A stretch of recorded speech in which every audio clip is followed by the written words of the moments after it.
Hi. Hello.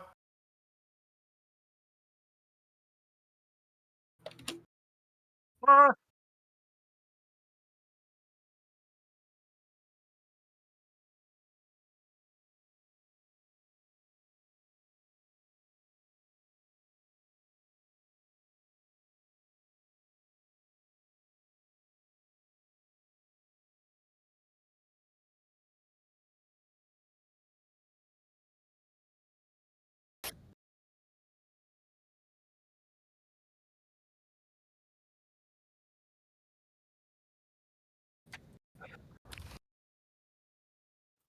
Hi, I'm Skeletor 301. I play Tyrus Rashad, the human sorcerer slash bard.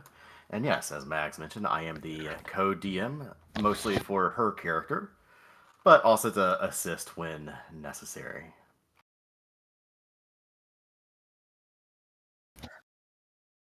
The best paladin in the world, Gadry Stormhammer, aka Ryu Momochi, here on Twitch, aka Goddammit Matt.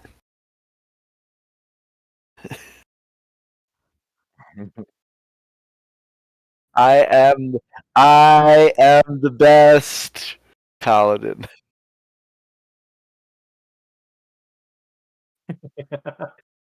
I have a finger on the button. Hi, I'm Althera. Me.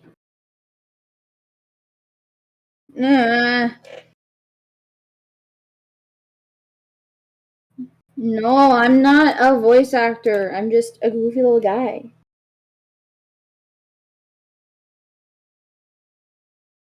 Stop shilling me out like a prostitute!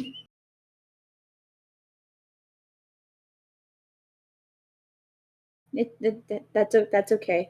It's all right. I thank you, but no.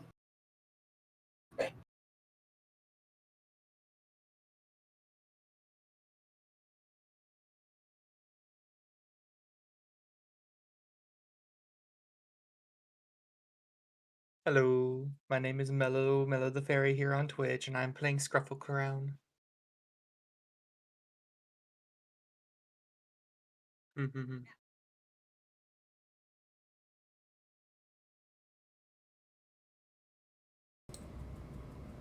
Well, that was great. Hi, I'm Mags. I play Brooke. I'm also the main DM. Whatever. Moving on. Macaron is the best paladin. Now, last we left off on the whimsical travelers of fate. Mags, you're muted. Am I still muted? No, you're good now. Okay. Last we left off on the whimsical travelers of fate. The team had spent a night in the Syrian Channel after defeating Vokoto, and they found that, one, Tyrus got to speak with his patron, his wannabe patron at the moment, the Traveler, who also got to meet Althera and presented them with a deck of cards to play some games, where they had a wonderful little conversation where Althera had told Tyrus that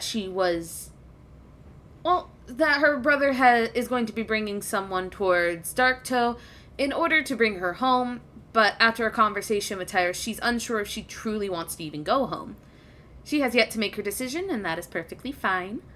And then Brooke and Gadry shared a kiss in the crow's nest until Lilith came running upstairs because during a conversation with Althera had healed the gunshot wound that she had received, thus ruining her scar. Interrupting Brooke and Gadry's kiss via shouting for Dilyu to shoot her again, everyone had headed off to their own respected rooms to head to bed. Upon waking up, they found that someone was entering into the lair of Vokoto, going to investigate. They found a little guy named Scruffle Crown, a satyr from the Cobalt Soul who has been in the Syrian Channel for about 4 years now, and is now embarking on the journey to Darktoe while he figures out, well, what the hell is he going to do now? We last left off with night coming in, everyone doing their own thing, and Brooke going to find Tyrus and Althera later on during the night to get things set up, as she has now asked Gadry to please bring up the anvil from under the boat. From below the boat. Gadry is very strong, so you can do it, right, Gadry? Oh yeah, no problem. Roll strength for me. Just curious. 16. Mm-hmm. It takes a minute. It's definitely heavy, but, takes a second. Oh yeah, it's an anvil.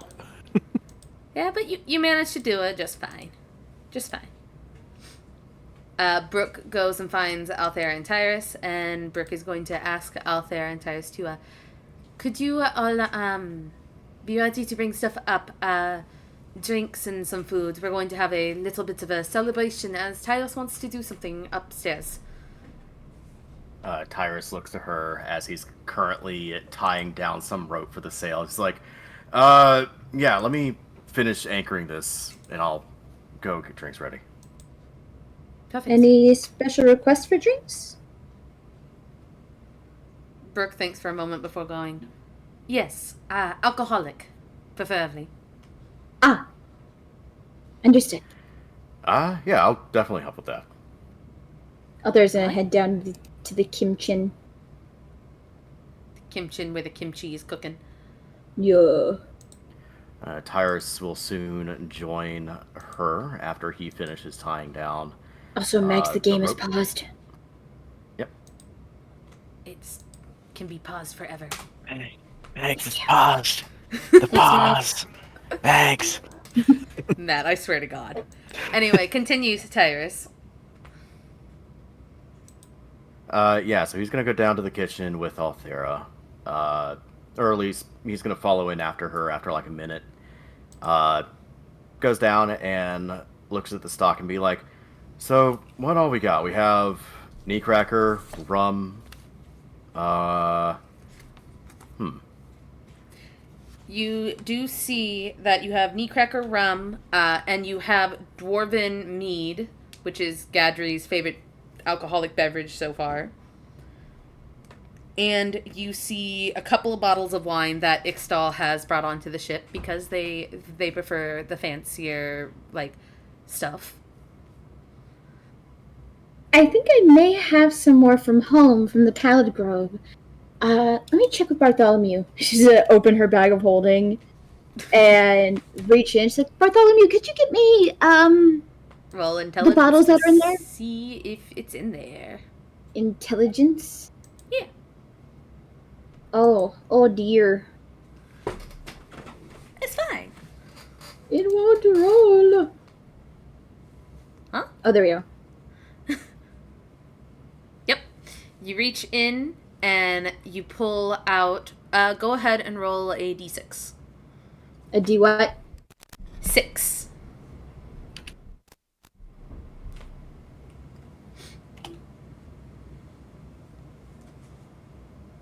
Four. 4. And remember to roll your dexterity saving throw. Why? Cause. Uh, Yeah, you pull out 4 bottles of Pallid Elf. What is it? Moonshine, you said?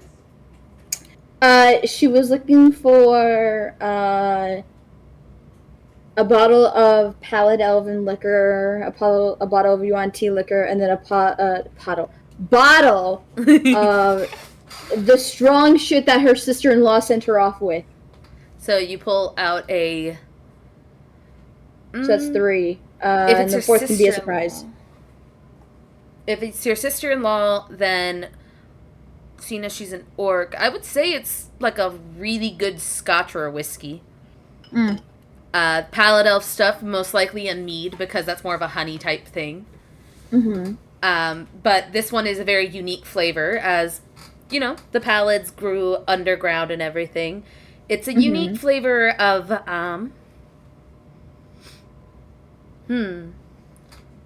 Oddly enough, I get- it's... I guess you could say it has some earthy notes. It's like a mushroom and charcoal. No one got my joke. Shh, it's fine. I'm sad. I'm sad. You're gonna I give got the your joke, Ixtal baby. depression. It's okay. Thank you, Mello. Thank you. Someone appreciates my humor. And as for the UNT,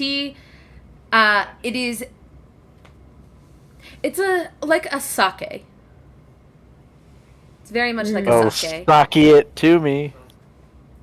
And it's called blood orange, though No. you're not sure if it's blood orange or if it's blood and orange. And then a bottle that has no label. See, I was thinking, gin for the UNT Ooh. thing. Okay. A gin. Make wine. And then- I was gonna say that, but that felt a little rude. Here, I'm gonna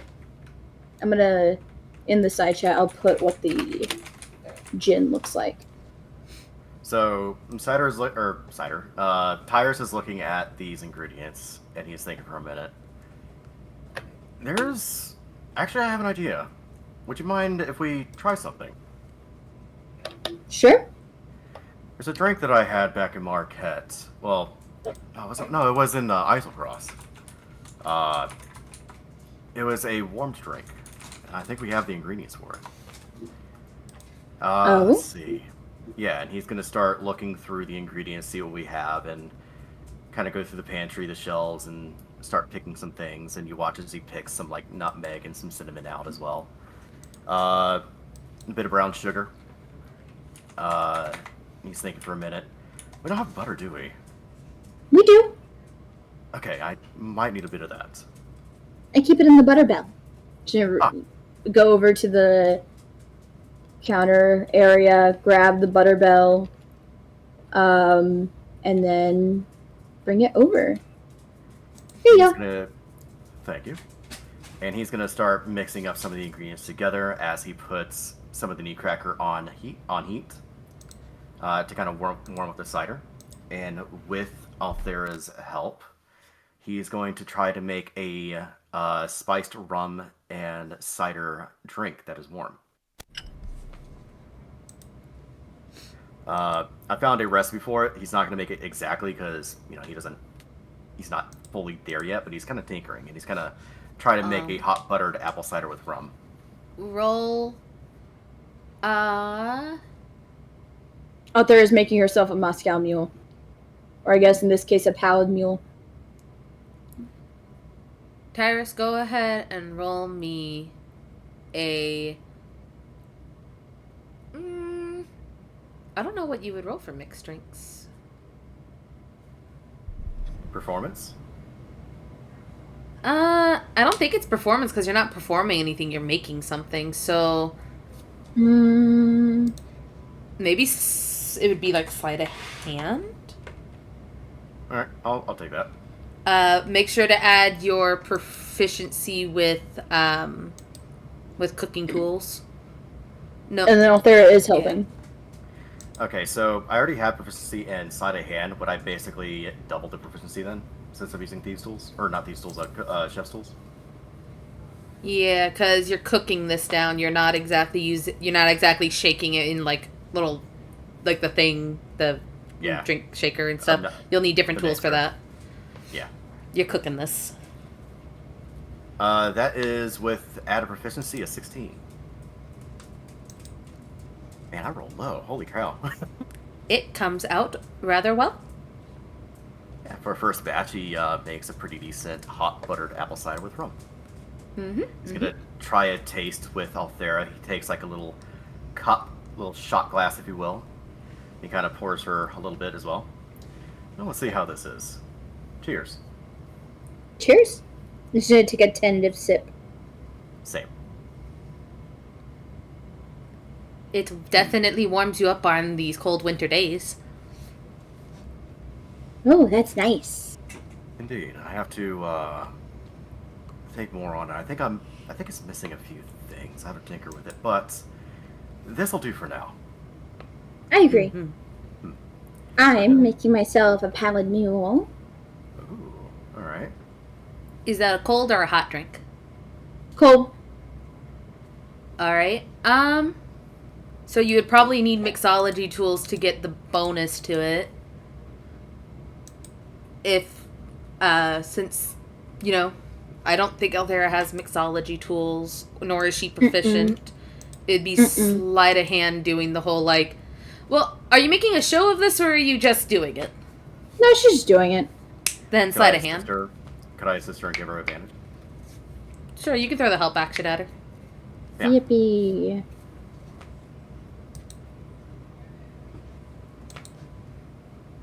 One of them was a 9.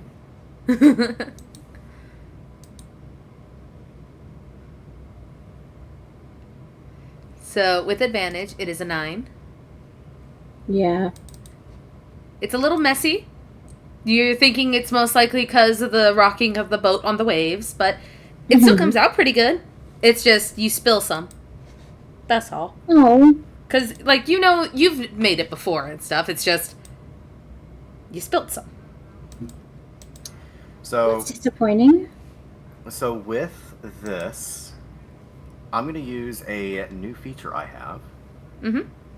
Considering that I had help with this with Althera, and this is a first batch, and it turned out alright, I'm going to expend one of my Bardic die to use Inspire.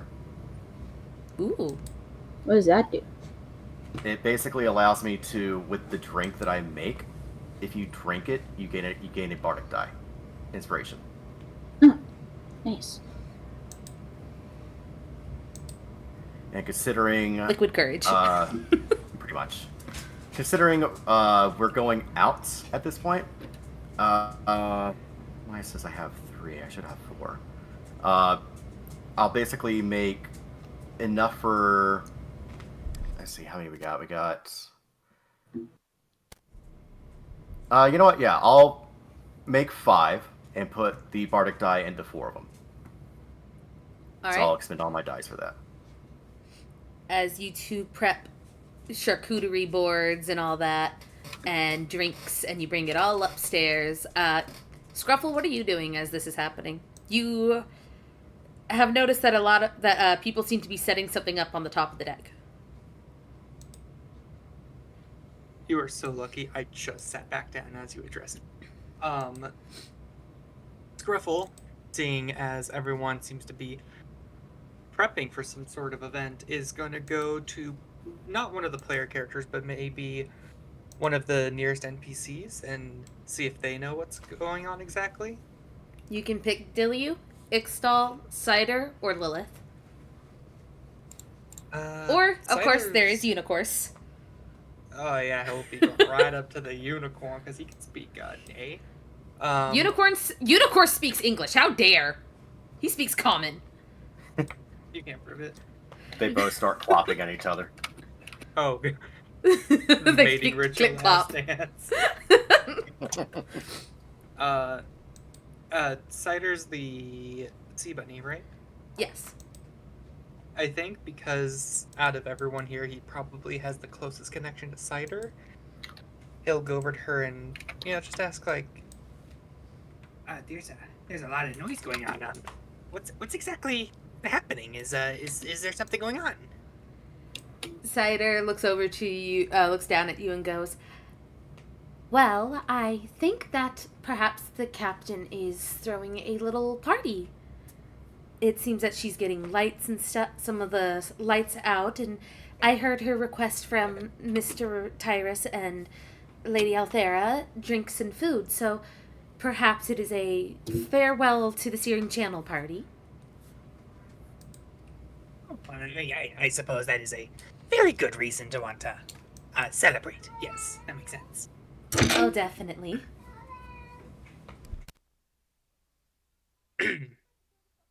Then he will look down awkwardly because he doesn't know what to do now.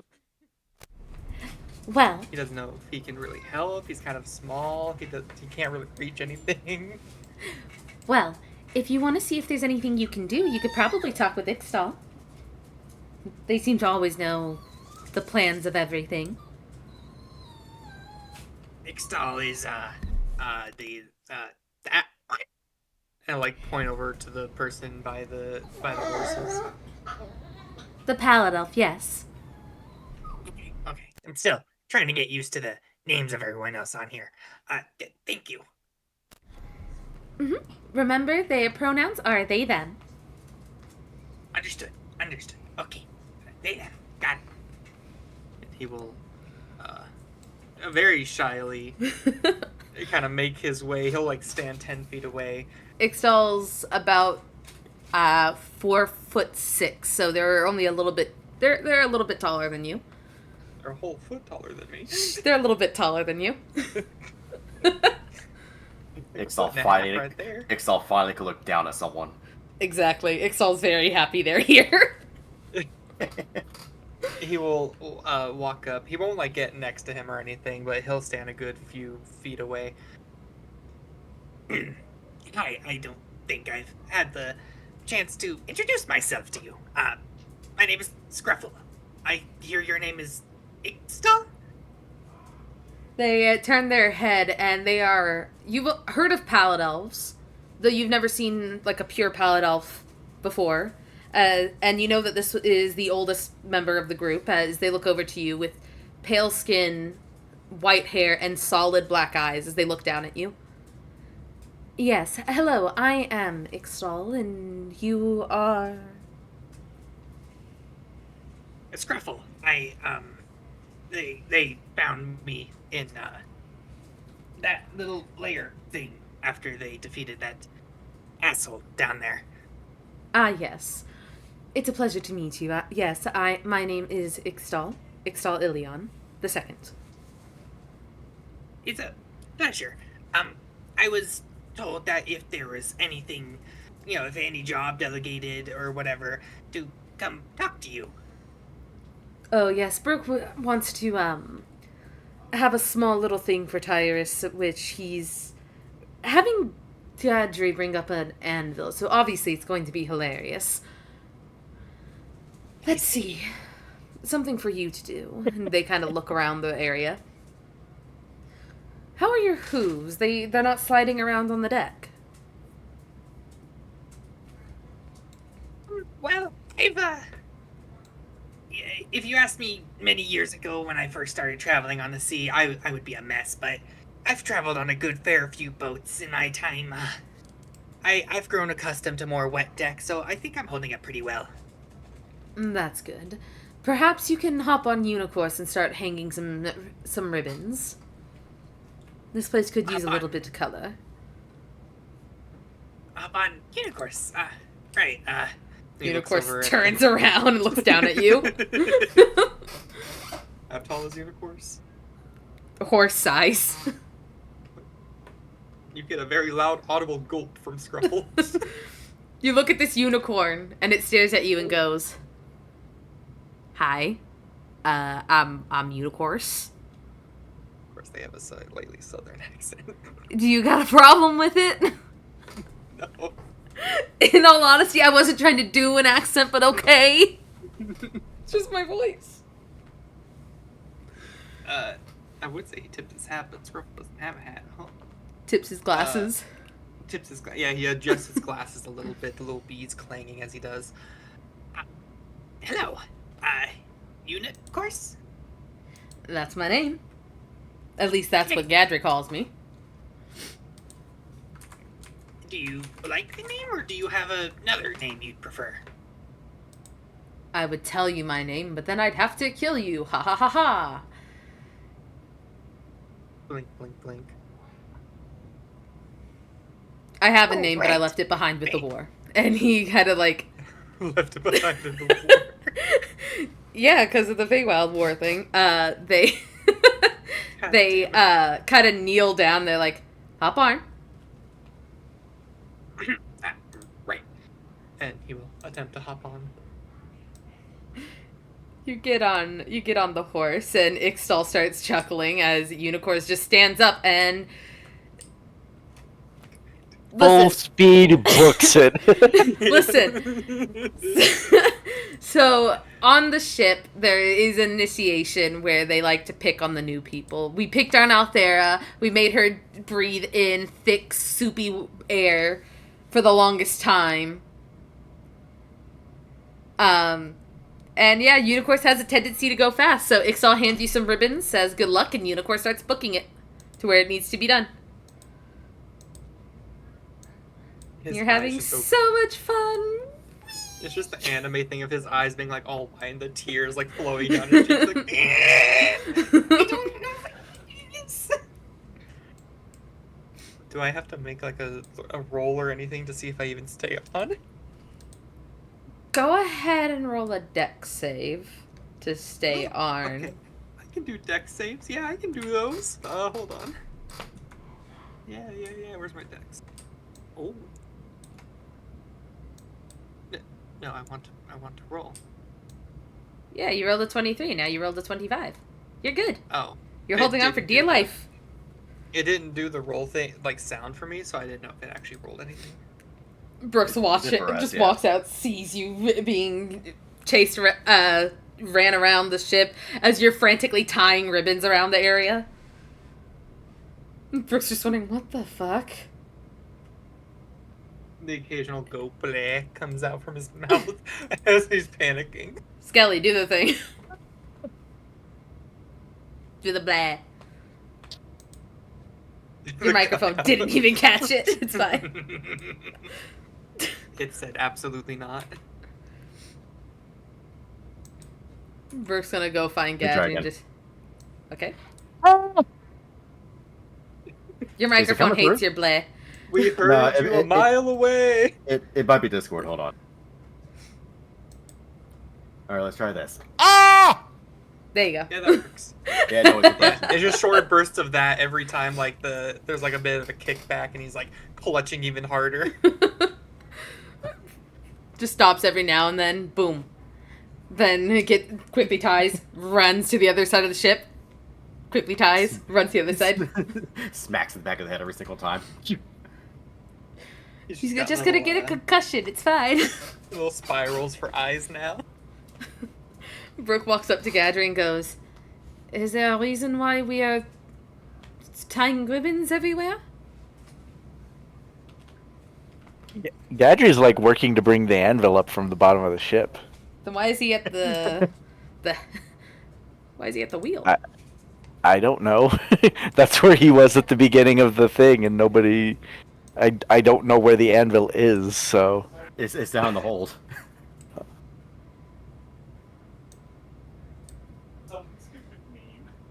So, I guess Brooke's gonna go down to go check on Gadry. So it's all the way down. As Brooke walks downstairs and sees Gadry, shuffling along with the anvil,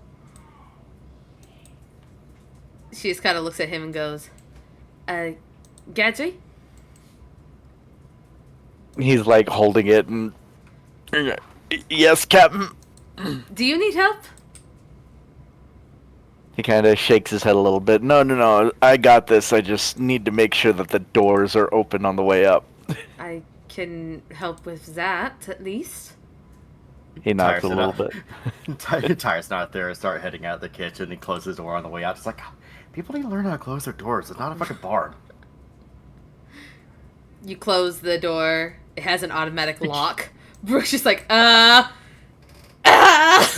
just sitting there like, we're locked in.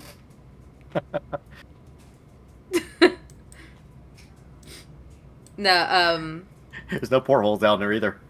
I feel like that'd be funny. Oh, Gadry can figure out a way to make one. No. That's the Not bottom at of the all. ship, you bitch. Yeah, if you do that, on the other side, it's just water. Hey, it gets us out. No, it doesn't. You have to fight the stream. It'll be fine. I have enough strength. No. Anyway. Brooke looks at it and goes, alright, I'll make sure that that it's, stays open. Are He you sure you smiles a don't bit. need help? He smiles a bit. No, I'm good, Captain. Thank you. And he like slowly starts making his way back up to towards the deck. Brooke just making sure that the doors are open the whole time, just like, what is it? Just like, oh my god, he is a guy. He's pig-headed. My god. As you get to the top of the deck with everyone, Brooke's going to ask you as you're walking, any idea why they're putting streamers up? He shakes his head. No idea. Probably Althera and Tyrus's idea. Makes sense. She just, like, Brooke knows what it's for. What do you mean it makes sense for Tyrus to do this? He said Tyrus or Althera. You're putting Althera in the equation. Fair. As they're walking, Brooke's just like looking at this like, are you sure you don't fucking need help? This looks heavy. He just crab walking the entire time. Just swat sideways down the hall. No, he's not going. He's walking normally, but like slowly, because he's making sure each step is steady. Alright, and Brooke, as everyone makes their way up, Brooke kind of like looks at everyone. Nope. Nope what? His hands are full. Look where he's at.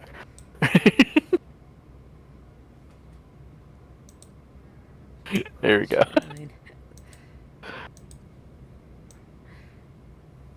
Brooke, Tyrus, you come out of there just as you see Gadry carrying the anvil. He just looks at it, looks at Gadry, kind of tilts his head a little bit. Are you alright? He nods as he moves towards the middle here and just sets the anvil down slowly. 1 second. And he goes over and he takes one of the lids of the barrels and puts it on the deck. Better to be safe than sorry and not piss Ruby off. Brooke has war flashbacks. Yeah, He I'd just rather said- not piss her off. Just as soon as he drops, it just sets it down, just goes through the deck. Captain, we're sinking! Alright. And she kind of like looks around as Dilly has set up like little tables and stuff to put the drinks and stuff on. Just like very confused because Dilly was also confused about what's going on. As Ixtal's just smiling at the decoration, walks over to Scruffle and pats them on the back. You did well. Tyrus You looks did over well, to dear. Brooke and goes, "What's with the streamers?"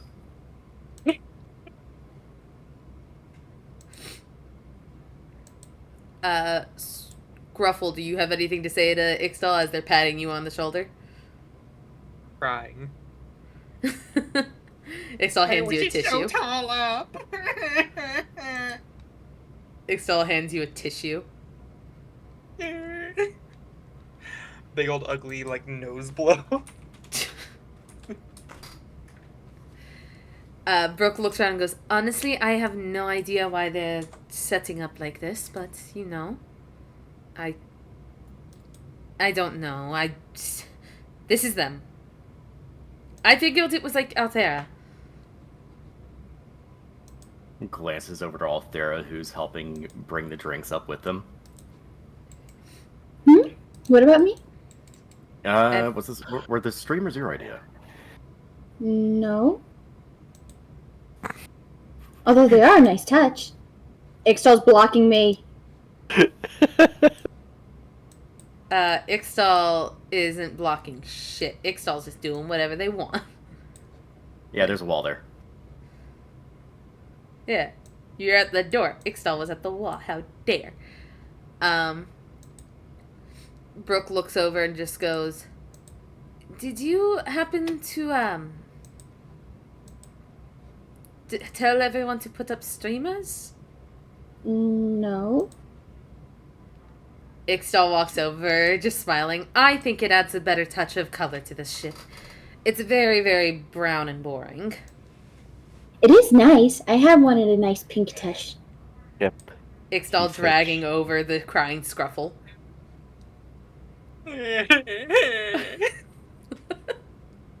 Cartoonish bump on his head. Oh dear. Ixtal, is our new friend alright? Oh yes, they had a wonderful time with Unicourse. The crying tears of joy. Fate just comes over, starts sniffing at him, just starts licking at his face. I don't think he'd mind too much if a cat's like licking his face. It's a dog. It's a dog. Dog, yeah. Is Scruffle Crown injured at all? No. Cartoonishly Okay. injured, yes. But not like he hasn't Mentally? taken any health Yes. damage. Mentally. And Unicorse didn't even go that fast. But Exactly. he's a small guy on a big ass fucking horse. Nah, it's fine. Well, they're fine, dear. They're fine. They're just. They kind of think for a moment on how they should say this, and like they are just overjoyed at being here. Is all. Oh, how nice. Though, well, I suppose I don't know them very well. I wouldn't know how they would react to situations. They look over at the crying goat. You had fun, didn't you? This sounds like a threat. 'Cause it is. Yeah. Because it is, yeah, I was gonna say.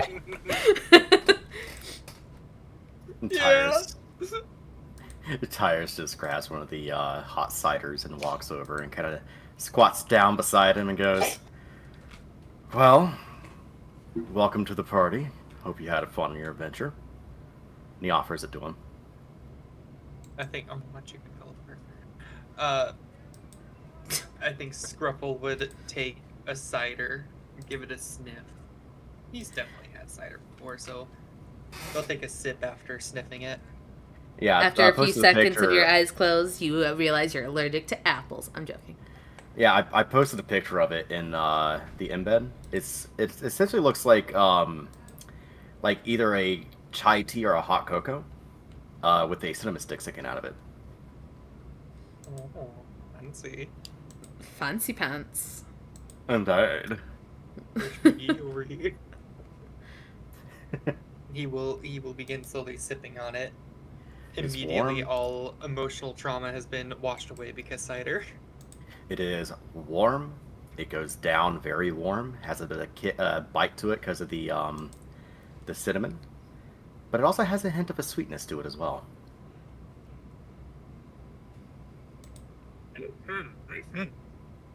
That's good. Yeah, it's very nice. And Tyrus gives a smile and helps him up. It doesn't take much to help him up. He just goes from sitting to standing, and he's almost the same height. All right, so The temptation I had to roll intimidation. that's I right, check. was half expecting you to. So Brooke looks at everyone and goes, I'm not sure why you all brought up the streamers, but I did have drinks and such prepared for tonight. Because we could all, especially Gadri, me, and Tyrus over here, could all use a drink. I think the four of us mainly. I've made something special for us. Brooke raises an Yeah. eyebrow, a bit concerned.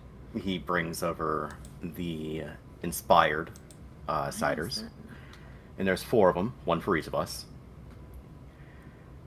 I thinking about taking up a hobby, and with Althera's help, I was able to come up with this. Brooke It is sniffs quite it. good. She sniffs it and takes a sip. Is It it is- sweet? It is a rum and cider, so it is definitely a sweet alcoholic beverage. But it does have a bit of a cinnamon bite to it, but it's not like overwhelmingly powerful. It's like an add-on flavor to it. It's not Big Red. No, it's Yeah. not Big Red. Damn, I really like Big Red. just Brooke. No. just put shots of Fireball in this thing. We are not sponsored by Big Red, but if anybody from Big Red is out there, give us a call. I mean, my avatar's hair is red. You know, I might be small, but I like Big Red. But yes, each of you have a inspiration die to use, including Tyrus, because he drank one as well. Sip, sip, sip. That means Gadry's got 2 inspirations. All the inspiration. Which he could have used when he was picking up that anvil. I know. Mhm. But I didn't need to. I don't think Bardic Inspiration dice stack. No. It's DM's rules. That's fair. So each of you, each of the 4 of us have a D6. Scruffle Crown, apologies, I only have enough for 4, so you're going to get... so the cider you have is just a regular, but very nice, warmed rum and apple cider. I'm just a new flicks person. I don't need inspiration yet. I haven't done anything. You say that now. Yeah. So, as everyone's taking a sip and a drink out there, do you bring up the rest of the bottles that you have got out of your bag? Oh yeah, she brought up the bottles and like the mixed drinks she made. She's saving that mule downstairs for when she's having alone time. But upstairs she brought her gin fizz, Alright. which I posted How a the picture of. fuck did you make a fizz? I mean, all you need is the gin, agave nectar, egg white, and then dry shake to emulsify, and then add ice Okay, and shake okay. again, and then My strain it in a brain's martini going glass. like, how the fuck did you make a fizzy drink in a medieval world? Well, the fizz is Carbonation actually... the fizz is the egg white. Okay. Yeah, carbonation is a natural process, actually. You're a natural process. I hate the Yeah. fact that my one of my most used reactives, emotes for your comments and shit is disgust, and I can just instantly click it. Yeah, no, you add the gin, agave nectar, egg white, and then lemon. The lemon is what helps emulsify the egg white. And then you dry shake it, and then you add ice, and then you shake it again, and then you strain it into a martini glass. Okay. So, as you bring those up and you sit them down, Ixtal goes over and picks one up. It's garnished with spank sage. You see Lilith walk over and look at the drinks, and you can instantly see her smell the alcohol, and her nose just curls like, oh god, not that stuff. She backs up a bit. But there's like, don't worry, Lilith, I thought of you. And we both did. yeah, she's like, we thought of you, and on a smaller tray are some mocktails. So Lilith feels like an adult without having to drink alcohol. Lilith and Dilly, you will take those. You got a Shirley Temple with Sprite and cherry and all that. There's Sprite in D&D? I mean, that's what the mocktail Shirley Temple is. It's like Sprite and cranberry juice or Sprite and cherry juice. True. Sure. But yes. Brooke looks at Tyrus and goes, well, this is your thing? Right. And he sets his mug down onto the nearby barrel. Well, some of you know of my past. Others who are newer do not. But there was a looming darkness that has held itself over this group for a long time. And this, I am hoping, can be something we can use to get past that. And you watch as he reaches into his coat and he pulls out a small pouch. Some of you can hear the jingling of it. It sounds like coin inside. And he reaches in. Each of us, mainly us 4, had taken on one of my demons. And I appreciate you all very much. But that demon has hurt us in some ways. So, Brooke, I know he looked after you. the most. So I feel it's only right that you would be the one to take on, or to take this one out. And he pulls out a gold soul chip and he sets it on the anvil. He takes the hammer that he has in his tool belt, and he offers it to her. I don't know if I'm going to be strong enough to break one of these. I mean, I think you used a simple dagger? I mean, I never really destroyed one of these.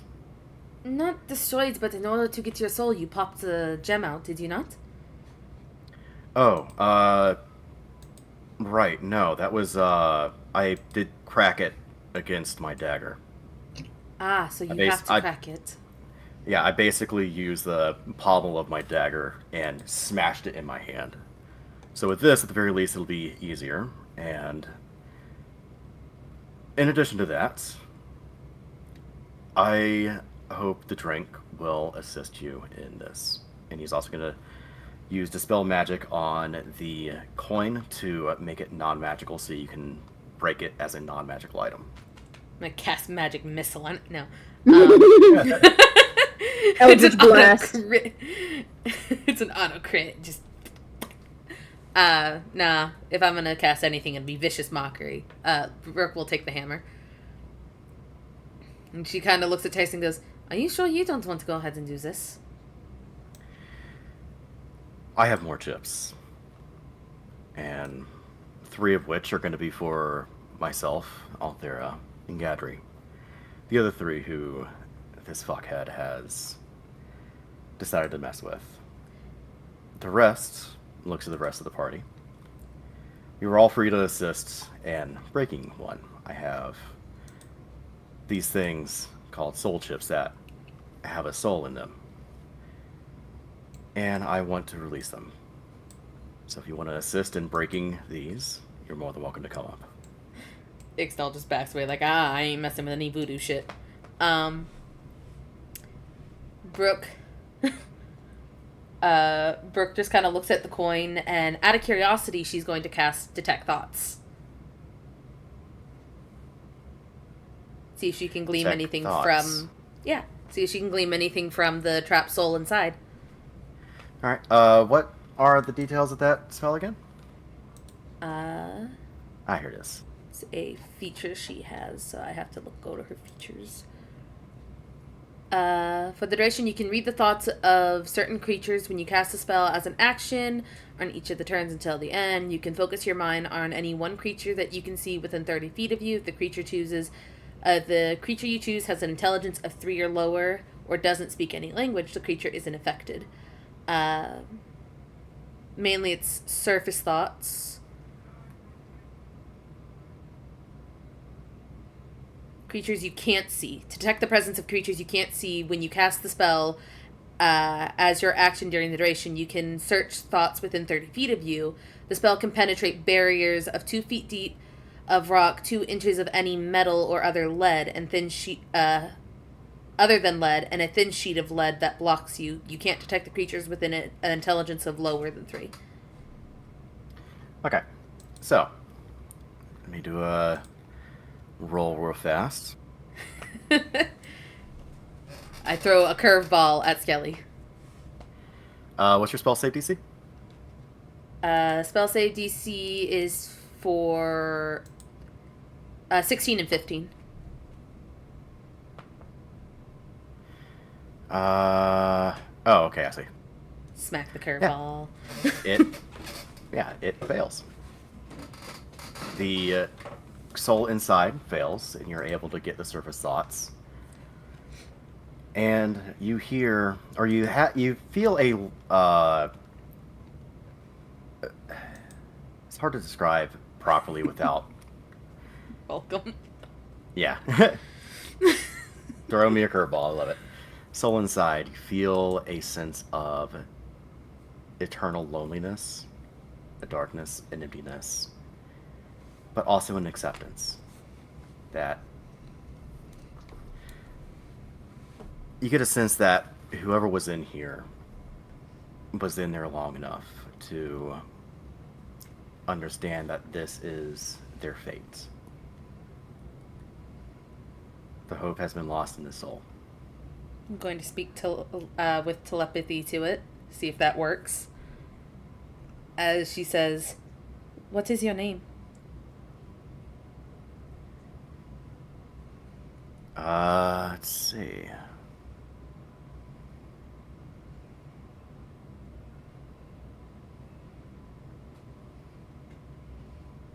My name is Jeff.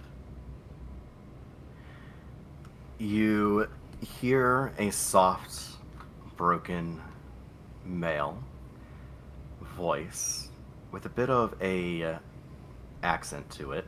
Sounds very regal, maybe at one point. And it's very hoarse and very dry as you hear the soul inside say, Nim. Nim. Were you a noble? I don't remember. Tyrus, you see as Brooke's holding this coin, she, takes out a piece of paper and she writes the name, Nim. Alright. We're setting you free, Nim. You've been stuck long enough. There's no response. May the Raven Queen have mercy on your soul. And she's going to crack the gem. Alright, roll a strength check. You bastard! She's not strong. The DC is low because the Dispel Magic has relieved it of its magical properties. Let me just roll. What is it, a D6? A D8?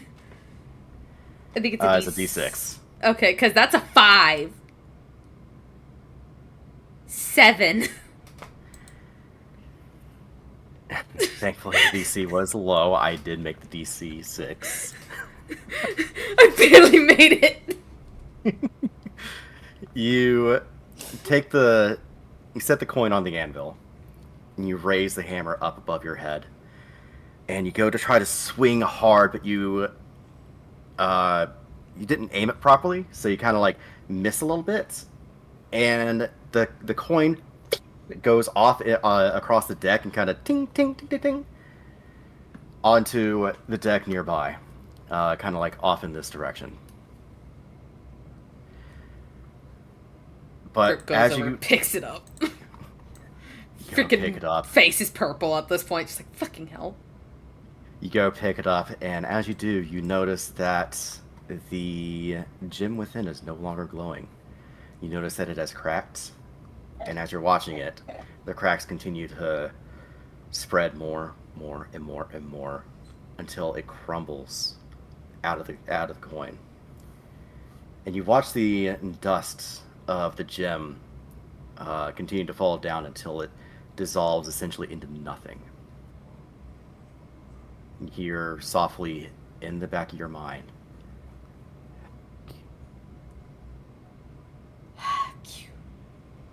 I'm assuming you mean thank you.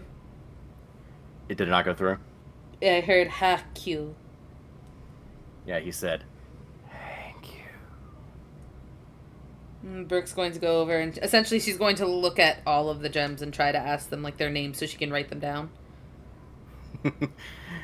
Well, if you want to come up with 10 names from Fantasy Names and Array, you're more than welcome to. Damn, DM, what the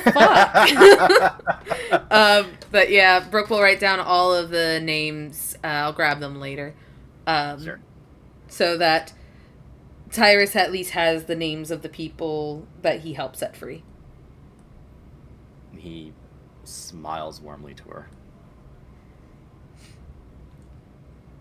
And one by one, with Gadri, Althera, and Tyrus. Oh, they don't gotta roll strength? Fuck you! No. Let me finish. We each have a silver soul chip. So we each can roll a strength check and break it on the anvil. And like I said, the DC for this is 6.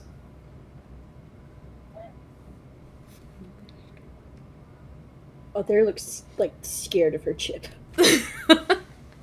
That's one You thing look is at still, it. but It has You a look- name.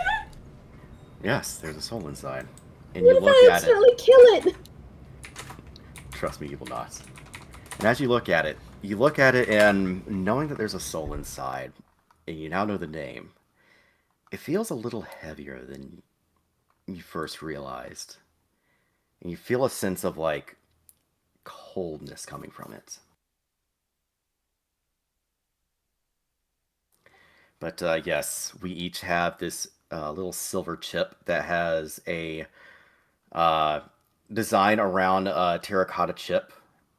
In the center of it has a soft glowing green gem with a silver skull encrustment on top of it. Other's gonna look at her chip and kind of whisper it. She's like, okay, Filbert. I promise I'll try and be gentle. She's gonna place it down on the anvil. Please tell me I rolled. Whew! And that's with a +0 to strength. Let's fucking go. Gadri, you want to roll strength, or what are you going to do with your chip? Yeah, Gadri's gonna roll his strength.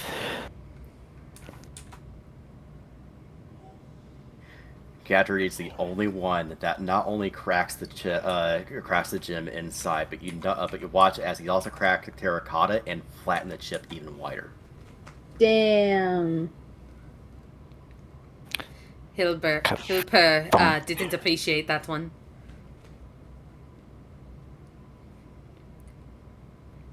And he looks to the rest of the crew. Would anyone else like to assist? Lilith instantly raises their hand like, let me hit one. Let me hit one. He gives her a copper chip. Well, let's see what Lilith gets, because she's got a good strength. She's a strong girl. 13.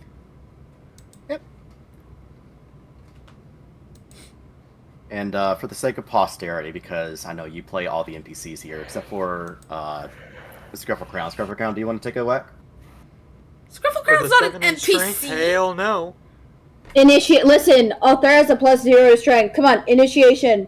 One of us. Mine's a One of -1, us. okay? Mine's a -2. Come on, Scribble Crowd, stop being a pussy. One He of is a us. pussy.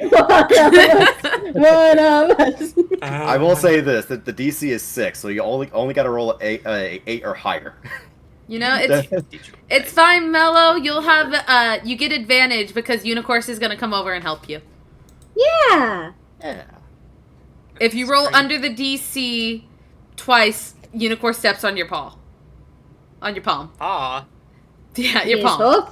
No, his palm. Oh, He's not breaking. palm. Yeah, his Palm. palm. I thought you said paw. I heard paw. Yeah, I I'm said like, paw. yes, when no hooves.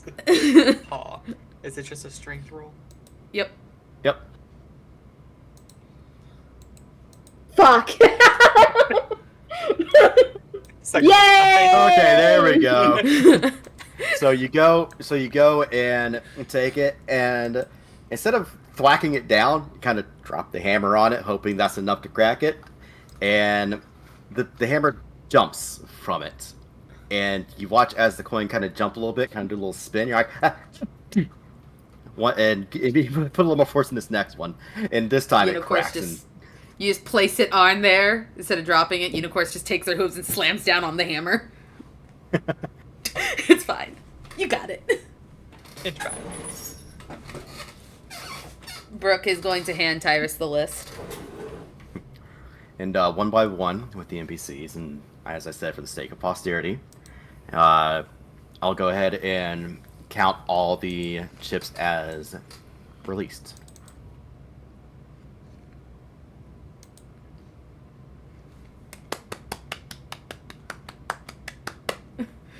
As soon as all the final chips are released, Brooke's going to be thinking about like the Raven Queen and everything, hoping that wherever they go, the Raven Queen will help them find their way. And Lilith is going to Rory, Dragon Rory, and we did it! I don't know what we did, but we did it! As she grabs her mocktail and starts drinking it. She just freaking cheers Dilly. Dillyu's confused about what the fuck is happening. She's like, okay. This is the Tyrus thing. explained what it was. Yeah, Dillyu's over here like, okay, this is a thing. Lilith is just glad she got to hit something. That's our girl. Althera, you hear... Never change Lilith. Never change Lilith.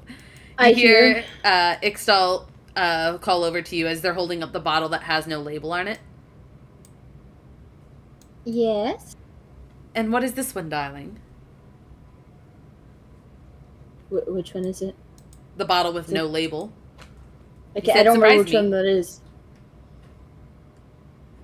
Yeah, you What? pulled out 4 bottles. You pulled out a Pallid Grove, an Orc, and a Yuan-Ti, and then one that you said surprised me. So, it's a bottle with no name on it.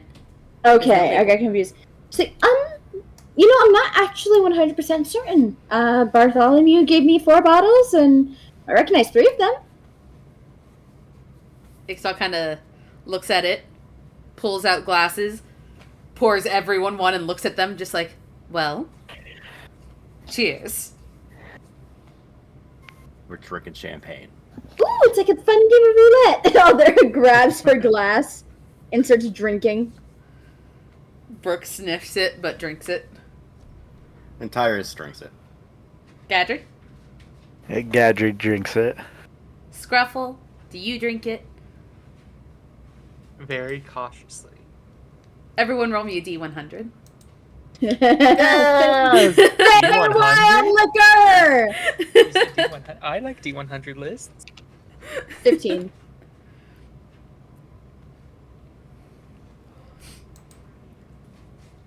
I'll do the 42. NPCs later, because I don't need to be doing all of those. So 12, The meaning of 15. life, the universe, and everything. Poppy, shush, Nerd. I'm doing wild magic. I love how we went sequential from like smallest to highest. God damn, Scruffle. Okay, so we'll go with Tyrus first, because he's the lowest. We'll go with Tyrus. Oh no! What? Tyrus, Roll Tyrus me a ain't no D4 bottom for bitch. me. This is not going to give you more trauma than you already have. Oh boy. What's that D4 say? 3. Tyrus, your skin turns pale. Your blood stops pumping. You are undead for 3 hours. God damn it, not again. Whoops. Tyrus just looks at himself. Eyes go wide. Quickly puts a finger to his neck. Okay, no one cast Turn Undead. Brooke's just looking at him like, what's the fuck? Althera putting her hand on his forehead like, you're ice cold! What the fuck is this drink? Althera, roll me a D4. Oh dear. 3. 3. Okay, Althera, as you look at Tyrus and you start to feel anxious and frightened and actually you don't feel shit. For the next 3 days, you are immune to fear. Yippee! Ty's like this bullshit. Next is Brooke.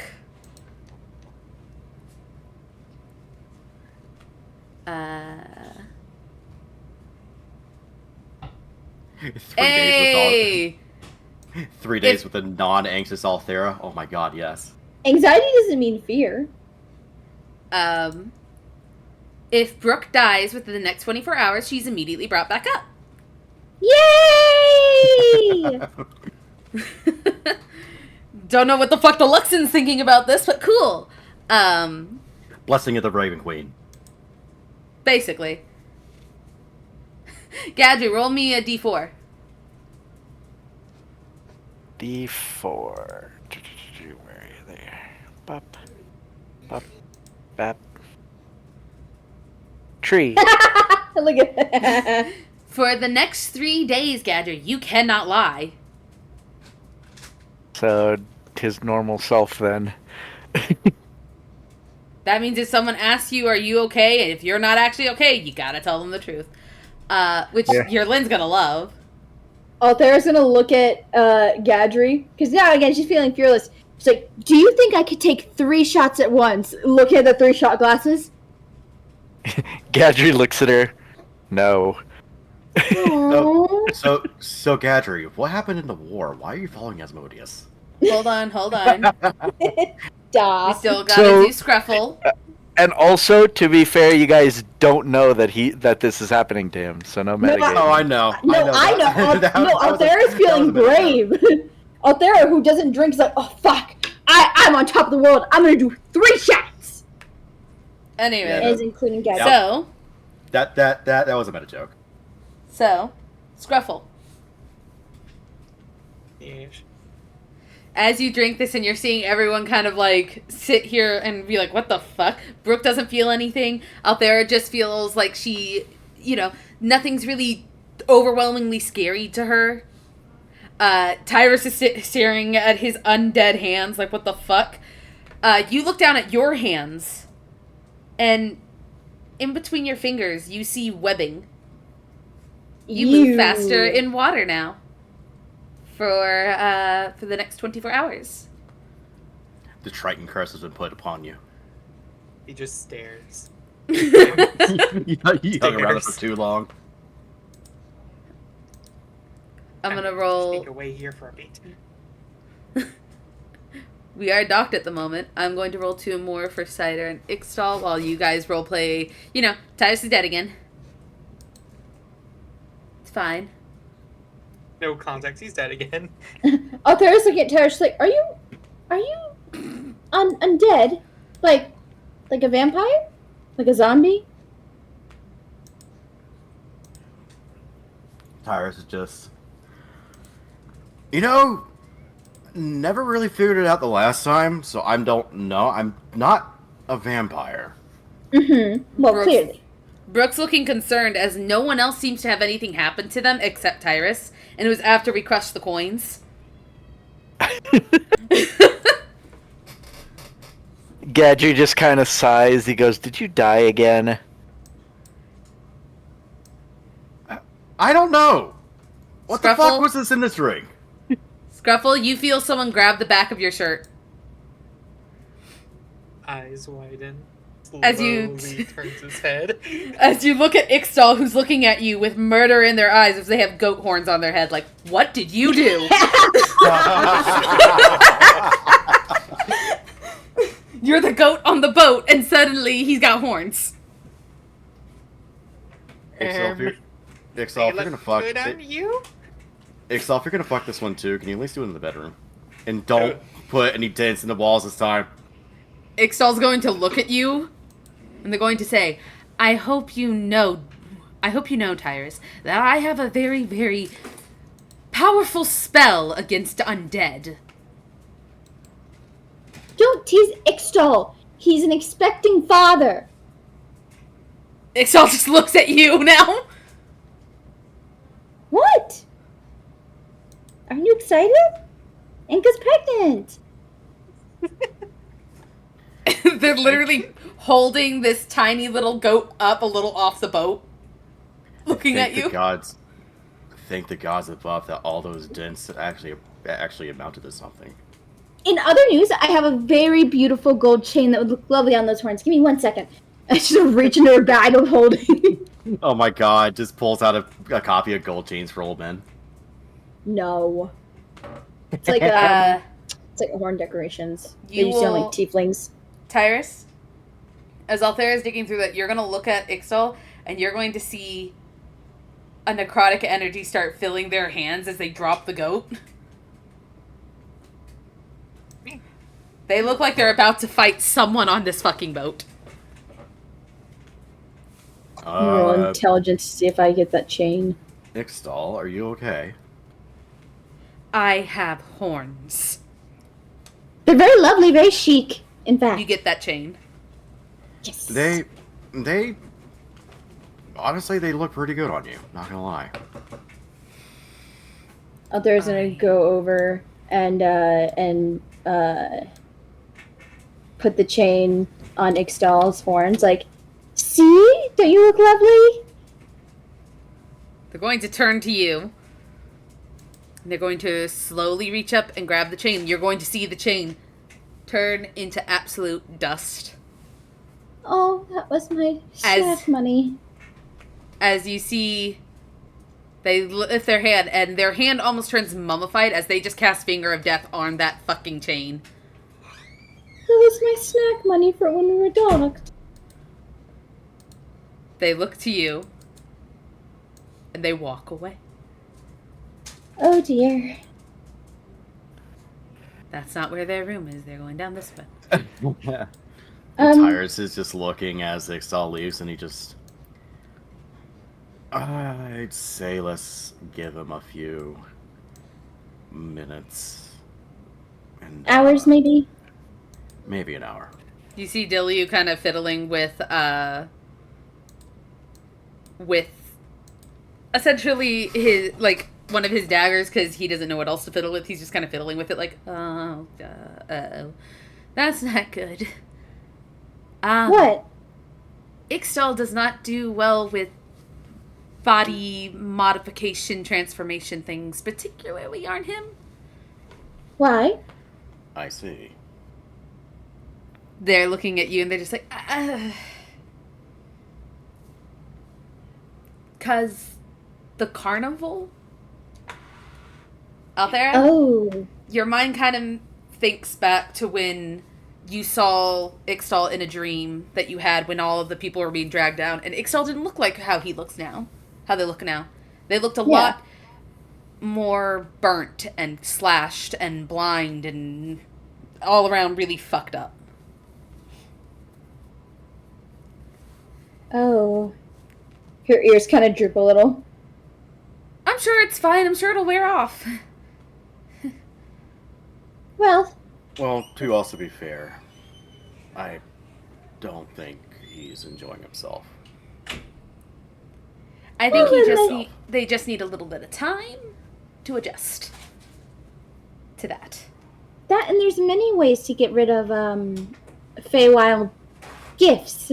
If you say so. Actually, I might be able to do something for them. Brooke kind of goes, I think that we should leave them alone just for a little bit. Right, now let's focus on bringing the mood back up. Oh, do you guys think I could rock a shorter skirt? I think that you definitely could rock a shorter skirt. Perfect. Captain, can I borrow your knife? I could also modify your dress. Oh, yes, please. I was also going to say, like, maybe give an example. Like, pull it up a little. See if it looks alright to the rest of us. She's gonna... Tyrus trying to get his heart beating. she's gonna pull her skirt up to around her mid-thigh. Oh, that high. I think it will be fine as long as you essentially make it a bit longer in the back so it doesn't rise up. Yeah. I was thinking exactly that. Yerlin is staring disrespectfully. I love the lesbian sea bunny. And Tyrus is unable to look disrespectfully because he has no blood flow anywhere. He can still look disrespectfully. His heart's just not pounding. Oh, he also has no blood flow anywhere. Well, Brooke looks at Tyrus. If there's something that you can do about Ixtal, why not try doing it to yourself first? See if that fixes this whole problem. Because it's expensive, but to be fair, we also just get a massive payday, so... sure. He's gonna start fishing through the gym bag that he has from their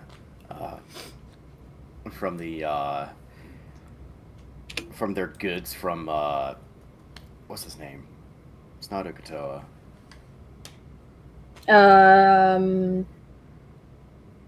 The thing we just killed? Yeah. Vokoto? Vokodo, thank you. Avocado. Yes, the avocado. our avocado spoils, he's going to go ahead and look through the gym bag and pull out 200 gold worth of diamond dust. And he's going to attempt to cast Greater Restoration on himself. That gets rid of diseases? Does it get rid of curses? It does. Then, double yeah. check. Greater Restoration. Yeah, 1 curse, including the target's attunement to a cursed magic item. Yep. Woo! Now Tyrus can look disrespectfully at Althera. Althera, by the way, I have a question. What? The items that we gave you, the staff and stuff, did you attune to the ring? Yes, I did. Cool. Cool. I did that while I was having a mental breakdown. Cool. Let me know the next time you try to tell a lie. Anyway. What? What? Anyway, the ring just starts flashing blue and red.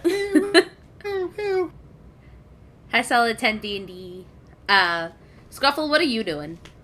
What's the goat doing?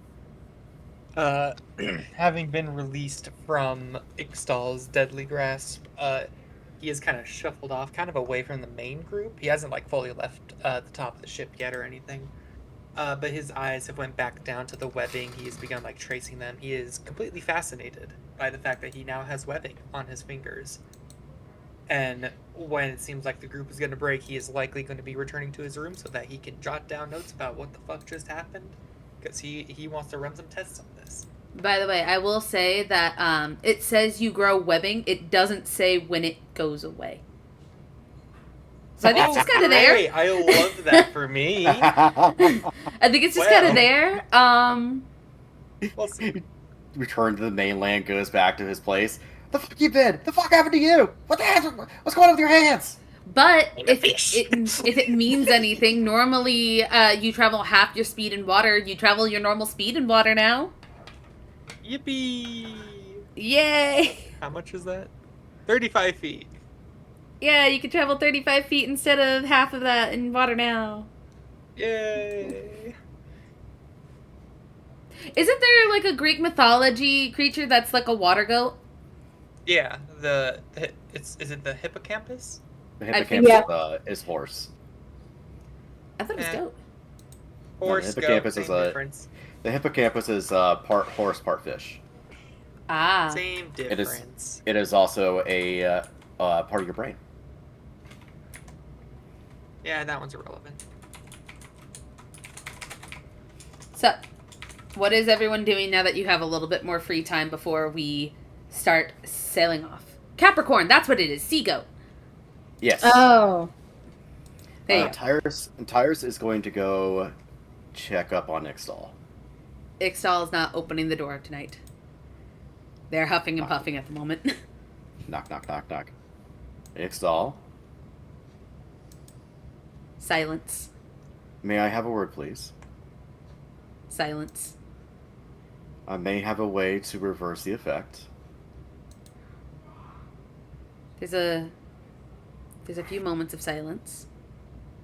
You can open the door and look. I am no longer undead. They peek open and look. See that he's flush in face. And how did you do this? It's a curse. Greater restoration. No, thank you. Are you sure? I have no idea what that will do with everything else that has been done to me. So, no thank you. Let me double check something. I believe I could actually target a curse. Yeah, it's one curse that Greater Restoration does. Roll persuasion.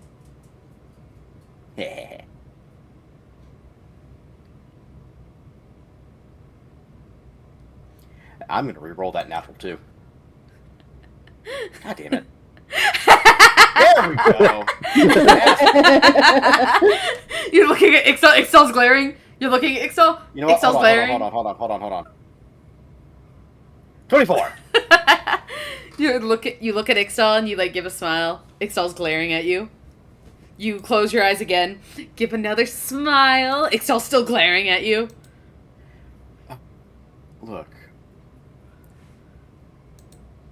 I know how uncomfortable it is to not be yourself. You of all should know that I am very much aware of that. So, I at the very least want to make sure that you're alright. You see Ixtal's eye kind of twitch when they go, "Dear, you have no idea what it is like. Because you say that you know what it's like to not be yourself. I know what it's like to not be myself, and I prefer it. I don't like the idea of being myself. So, whatever it is you're going to do, if it gets rid of just the horns, yes, I will allow it.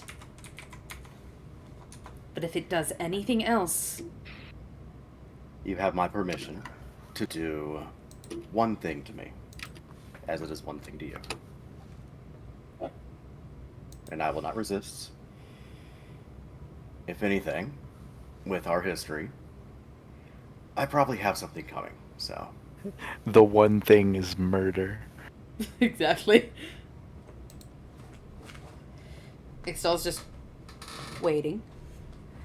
He reaches into his pouch, pulls out another 200 gold of diamond dust, and he's going to focus it on the horns as he sprinkles it across the horn. Someone gets in the hair, and he casts Greater Restoration.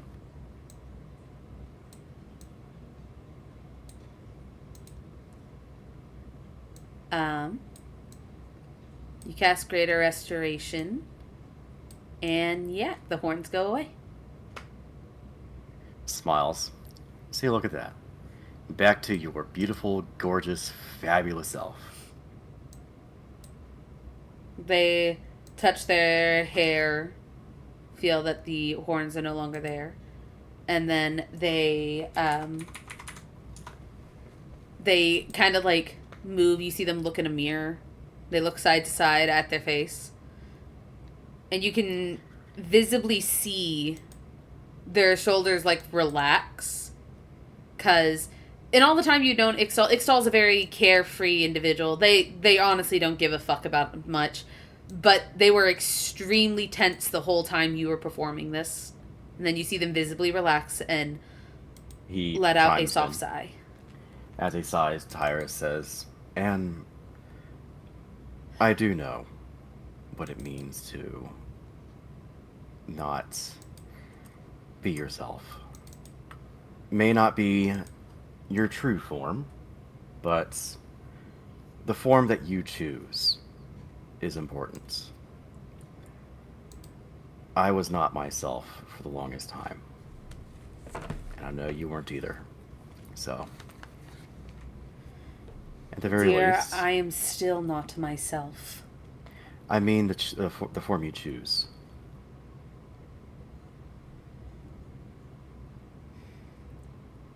I haven't been myself in the form that I choose for a very long time. Even now, I am not in the form I choose, but it is one I do prefer. It's preferred over the...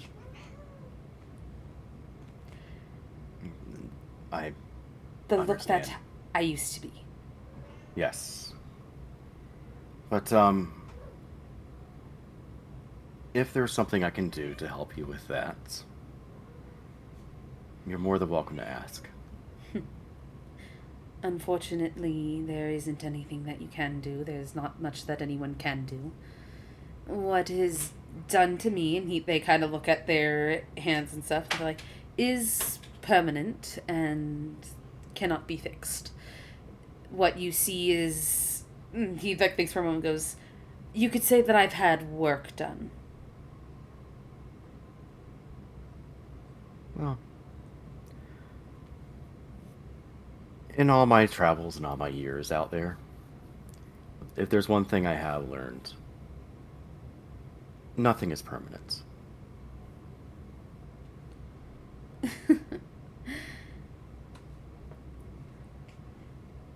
Being tortured for many millennia and many, many years, if anything, felt like millennia, and having your nervous system damaged in areas of your body to the point where you can't feel anything in them no pain, no pleasure, no anything. And it is permanent to your body, and then having someone mold you like a piece of clay until you look as pretty as they want you to. And though, yes, it hides the scars and it hides the damage done, it's not you. It is permanent, Tyrus. And even if it wasn't for the carnival and the crawling king that messed with my body and changed me, the Moonweaver still did it to us beforehand. Well, even the gods' magic have limits. Well, sometimes we see things that should be permanent tend to be undone by mere mortals. And then we would have a great problem on our hands. History is rife with things like that. So, I don't believe in there never being a way. At least Tyrus with things like Rashad. this. You are positively the most stubborn creature I have ever met, and I don't mean that in a compliment. Sometimes, and I mean this in the nicest way possible, sometimes you just have to accept things. You do understand that, right? Oh, I do. I do accept things. But I never give up hope. Who knows, there might be something out there. But if you want, I'll at the very least keep an eye out and an ear to the ground. I'm fine. I've accepted how I look. I've accepted it's not the look I desire, but it is a look. And I have accepted it. I don't need you to think that you can fix it. It's fine. Just don't tell me that you know what it feels like. You can imagine what it feels like, but you don't know exactly what this feels like. Maybe not exactly. I don't understand it to the level you are. But I do at the very least I know enough to understand enough.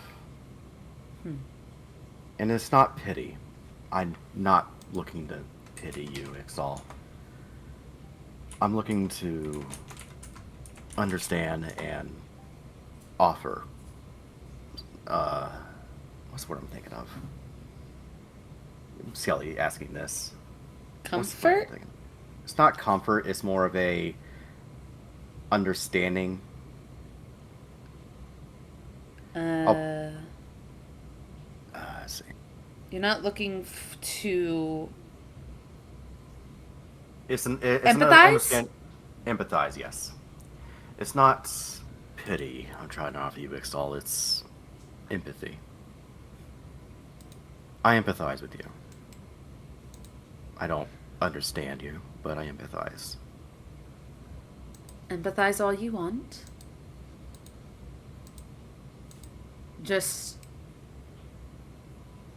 know that your empathy is noted, but that's all that it can be.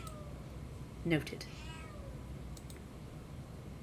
Well, even in the darkest of times, a little bit of empathy can bring hope. You know, Brooke was right about you. And they kind of close the door. There's still more booze upstairs if you want some. And he hears, or they hear... Too much booze gives you wrinkles, darling. They hear footsteps recede.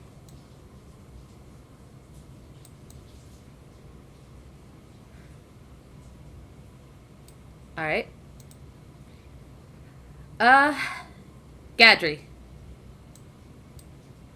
Yo. Everyone's been has kind of dispersed, essentially. Except, it looks like, Althera, are you asking Cider to dance? Yes. As you walk up to Cider and ask her to dance, Cider kind of blinks and goes, "There's no music." That is true. I might have a spell for that. Brooke looks over and goes, "Do you want the lute to play a song?" Yes, please. Brooke has the mimic lute start playing music as Cider kind of gives a chuckle and goes, all right. You have provided music. I shall do a dance." Do I need to roll performance? Go ahead and roll performance. Okay. Oh God. Okay. You're fine. You're good at performance. It's fine. Yeah, 16. Not too bad. Cutting words. No!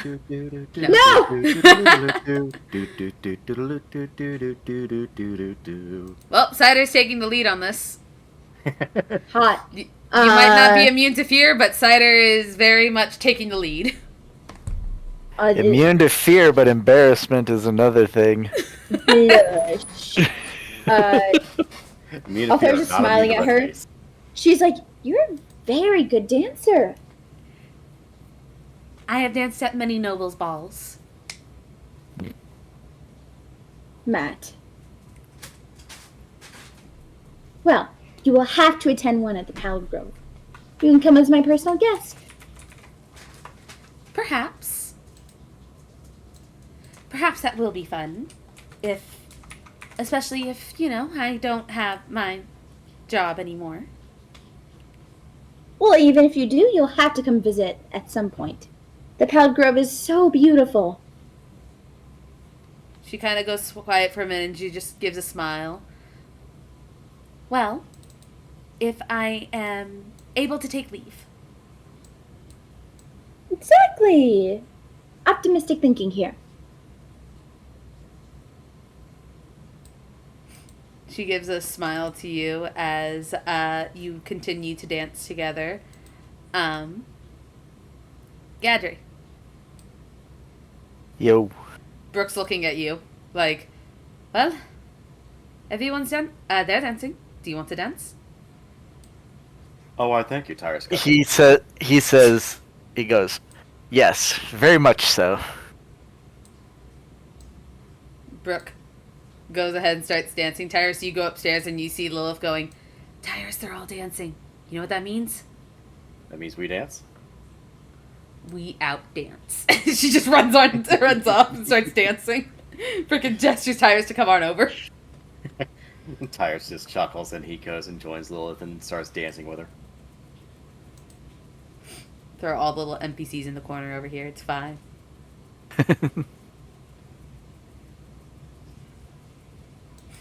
We start doing the dance from the Scooby Gang from the 70s.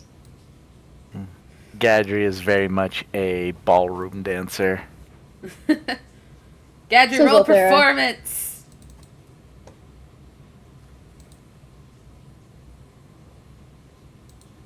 Tyrus, also roll performance. 10. You're rusty. Lilith is dancing her little heart out with a 4. 32. Damn. Yeah, I got a plus 14 in that bitch. Alright, everyone's dancing. They're having a wonderful time. Unicorse and the Pegasus start dancing. Althera, Cider, Brooke, and Gadri are dancing a very nice, it's very much like what you would dance at a royal party, as the lute is giving that kind of atmosphere. Dilyu's sitting on the, one of the crates just, watching this all happen. Tyrus, Lilith is definitely not dancing a ballroom dance. This is not the dance that the song intends, but god damn it, she's dancing. She's mosh pit dancing. She's chicken dancing. She's a girly girl with a With the girly girlies. dance. Tyrus is able to match perfectly. You're able to keep track of all the random weird dance moves she starts throwing out. 1 minute she's doing the chicken, you're like, okay. And all of a sudden she's doing the mashed potato, you're like, okay, I can keep up with this. I can mash potato. Dilyu's trying not to dance as he's trying not to laugh as he's watching this. We got the 2 ballroom dances, and then we got Fortnite over here. Essentially. Hmm. Brooke looks at Gadry and just says, "So, I am assuming you danced at parties?" He nods. A few. You kind of have to know how to dance a little bit when you're part of the top of the military. It was so dreadful. I hated it. I know what you mean. The dances that Viceron would drag me over to with the dens. Very boring. Though there was a few people that made things a bit fun. He nods a bit. There always seemed to be one or two. Well, I had a few people that I was at least decent enough for talking with. There was this one drow fellow who he did not like Viceroy, and he often encouraged a little bit of pranking within the ball. He would chuckle a little bit and go, for me it was less pranksters around and more just so many trying to court me. It doesn't surprise me. After all, everyone loves a good knight in shining armor. Speak for yourself. Brooke's going to dance further away from Tyrus. Just Tyrus and Lilith over here just doing the Macarena.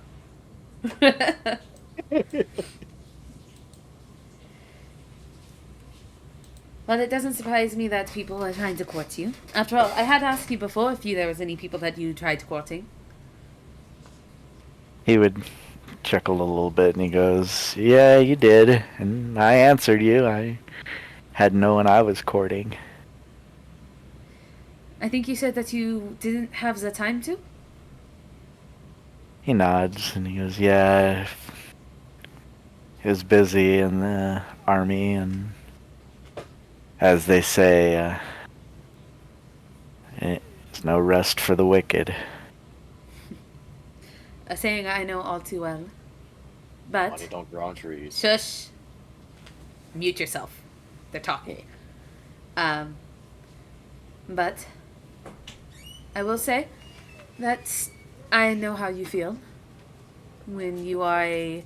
She does, like, quotation mark with one hand. Heir to being the right hand of the Bright Queen. It's not exactly easy for people to ignore the fact that if they get close to you, then they have an in. But it didn't help that I didn't exactly have someone who would approve of me courting literally anyone. I don't think Viceroy thought I was courting material for people around me.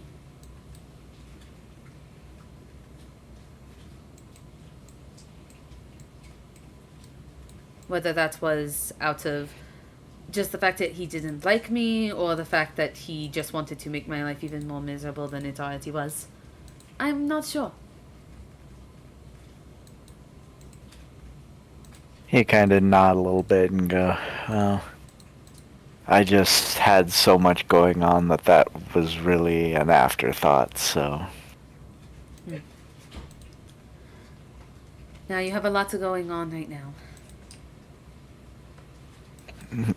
He chuckled a little bit and goes, true, but thankfully I have people I care about more. Did you not care about your team? Being a general and all. He'd take a breath and kind of go, there is a difference.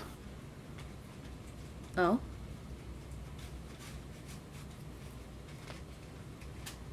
There's It's very obvious he's trying to come up with the right words for it. Was it more that you felt like you had to take care of them because of your station, or and you feel as if you won't have to take care of us because we're more of your family? He would take a breath and kind of go, less that and more. I had recruits coming in every week, so it was hard to be personal with all of them. Not enough time. Well, in this group, you can be as personal with us as you would like to be. He nods a little bit, lays his head on her shoulder a bit. Aww.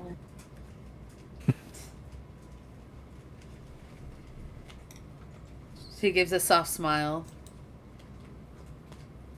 I am glad that after all this time you are feeling a bit more comfortable being around everyone. When you first got here, you were kind of a robot.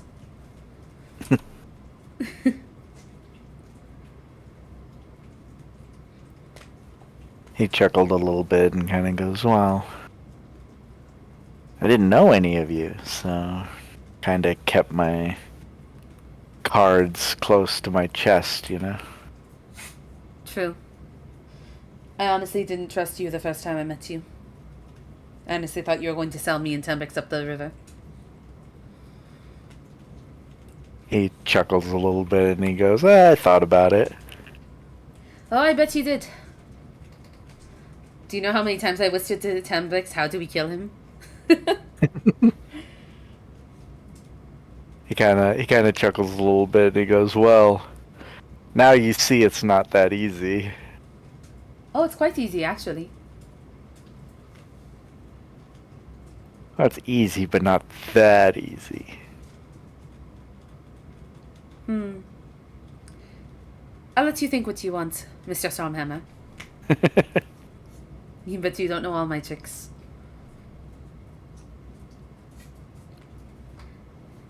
And with that, we'll move over to Althera and Cider. Do you have a conversation you want to have with Cider? Not really, although now it's getting late. Althera remembers that she does have to talk to her goddess. So she's gonna bid Cider adieu and then stealthily walk. It's 3:30 in the afternoon. Is it? Fuck! No, it should have been nighttime. My bad. Because we were supposed to do this at night. She's gonna go here and set up a little makeshift altar and start a praying. Alright. Before we get to that, Cider finishes up dancing, stands to go get a drink. Tyre, are you doing anything before Althera does her prayers? He's just dancing with Lilith and goes over to Dilyu and brings him in on the dancing as well. And then sees Cider kind of go off to the side, get a drink, give her a moment before he also brings her in as well, and we start doing a conga line. Kind of You have to roll. Kind of distracts Gadry a little bit from looking over your shoulder when he rests his head on your shoulder. Just sees that. Ignores. You're gonna have to roll persuasion with disadvantage for Dilyu because Dilyu is not very much of a dancer. And he's not drunk, so... But you have a high persuasion, so Yeah, that was a natural 1. I'm not going to take that natural 1. I was gonna say, did you wanna like re-roll it? I was gonna ask that. I was like, when I saw that, I'm just like, oh. Yeah, no natural 1. 24. Okay. Dilyu kind of like awkwardly nods And Tyra's just standing in front of him, kind of squat a little bit as he's dancing. Like, come on, Dillu! Dillu is like starts doing a sprinkler. Dilly walks over, and it is the most awkward fucking conga line with Dilly, as everyone's like, hey, conga line. Dilly's literally just walking like a robot. Yeah. Boop. Yes, awkward conga line. And Vice set her into it as well. Fate is at the end, obviously. Cider will join in. She's got no issues with dancing with people. Conga line. Dilly's front.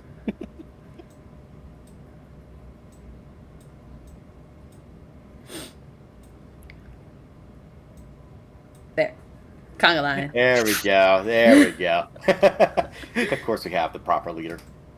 Exactly. Alright. Althera. You stand there looking up at the moon. The moon is half full. Mm-hmm. What are you saying to your goddess for listening? She's asking if trying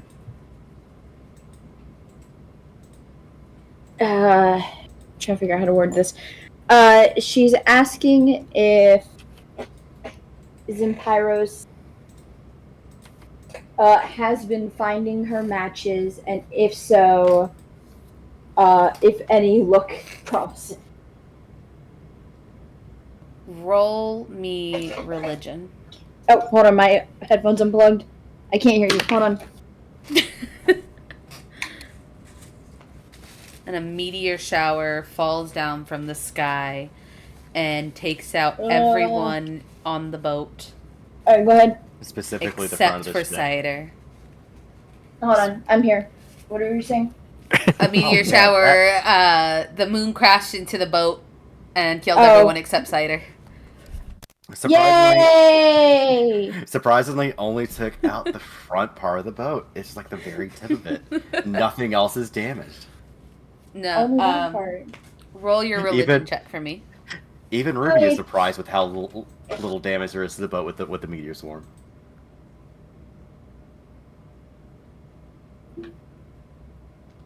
Please be good. Please be good. Please be good. I'm proficient in it. Please be good. Nice. 24. So, as you close your eyes and you're asking the Moonweaver these questions, you feel a faint light come, like the warmth of light, start to make its presence known in front of you. Althera's gonna smile like she's meeting an old friend. And do you open your eyes at all? Yes. You open your eyes and you see a light. It's not like you see her or anything. You just see a light at the very tip of the boat. Oh. And it almost looks like a firefly. As you hear, your brother is definitely looking for suitors. I thought so. He's looking for the strongest and most capable. Oh, that's nice. I'm sure once I meet them, I'll pick who's left. But your brother is blind. He's focused so hard on who can protect, who can keep safe, who can wrap you up and put you in a gilded cage to keep you forever staying happy. And you can almost feel the air quotation marks with this fae creature. Happy yet bubble wrapped. He's not taking an account for adventure or for understanding or freedom. He just wants safety. That does sound like my brother. He means well.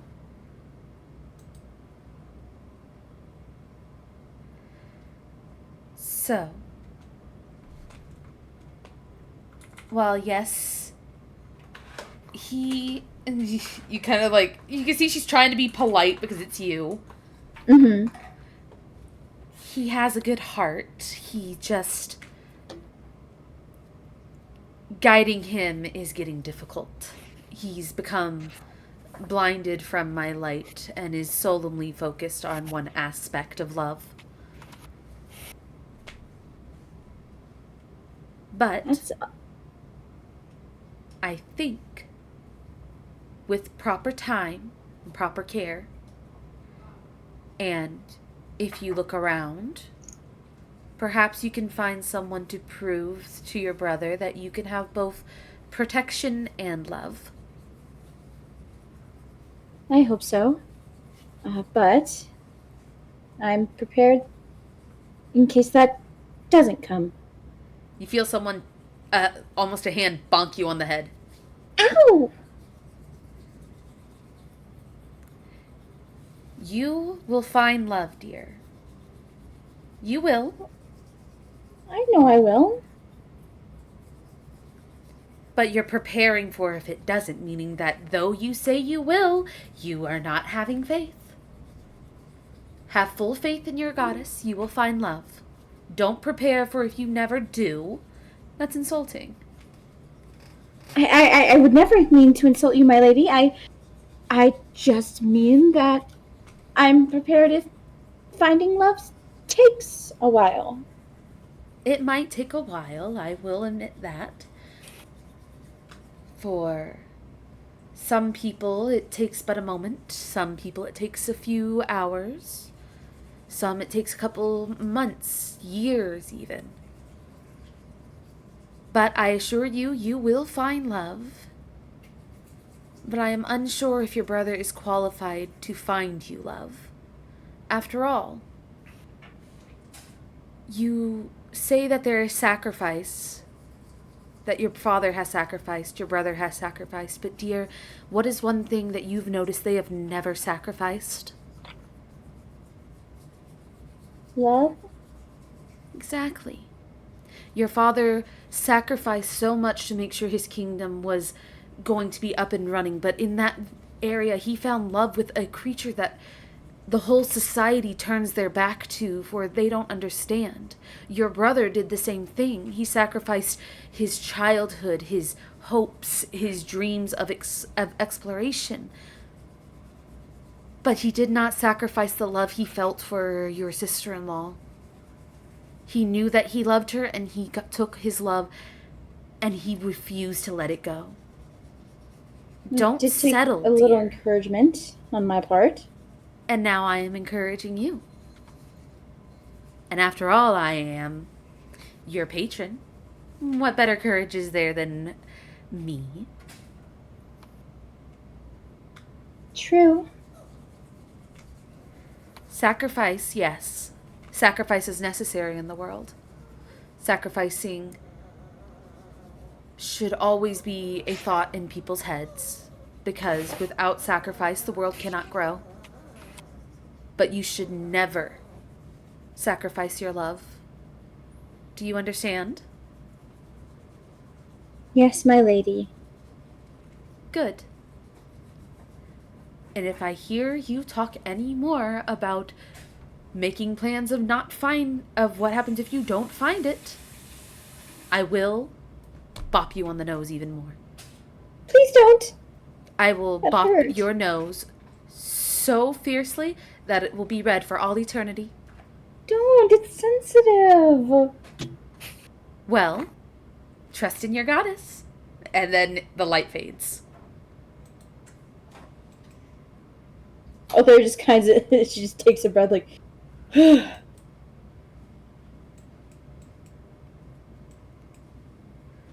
turn around, you see a conga line.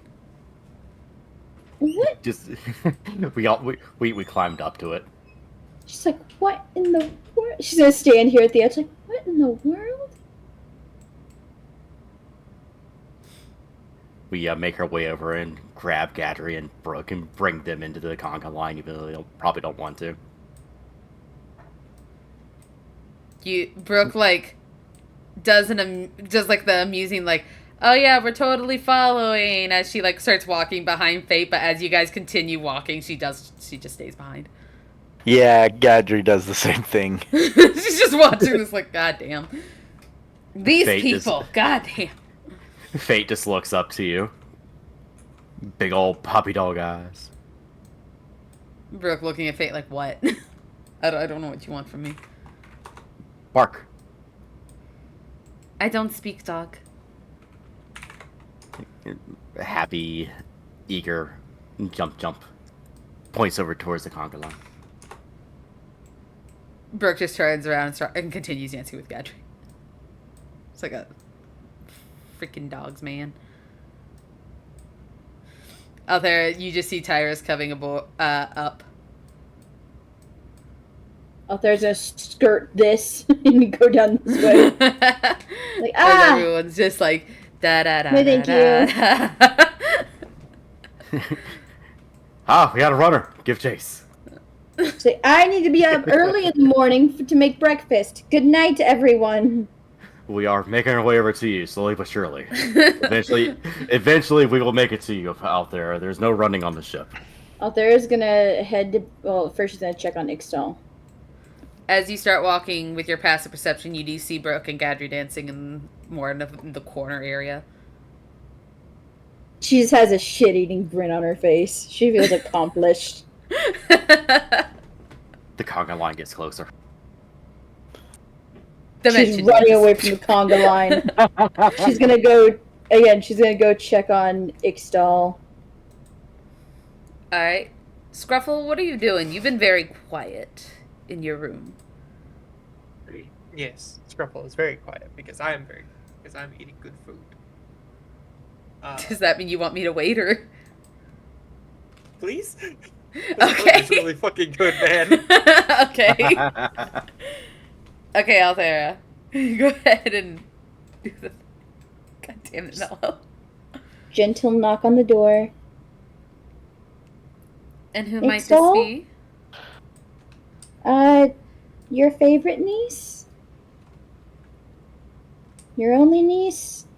You could swear you hear almost Ixtal trying not to laugh as you say, like, your favorite niece? Like, really? And the door She just kind of opens. concedes. She's like, your only niece. You are indeed my favorite relative. I came to check to see how you're doing. Oh! It looks like Tyrus was able to get those horns off. That's nice. Yes, very much so. I was not enjoying the modifications. Yeah, Dilly was kind of giving us the rundown. What all did they say? They kind of squint. Oh, just that you aren't a big fan of body modifications on you. Well, that is correct. But besides that, I wanted to check and see how you're doing. See how you're doing regarding the news that you're going to be a parent. See them kind of like... They were in front of some papers. See them tapping their pen. As they think and they go... It's definitely different and strange. I will give it that. But exciting? I don't know about that one, but sure.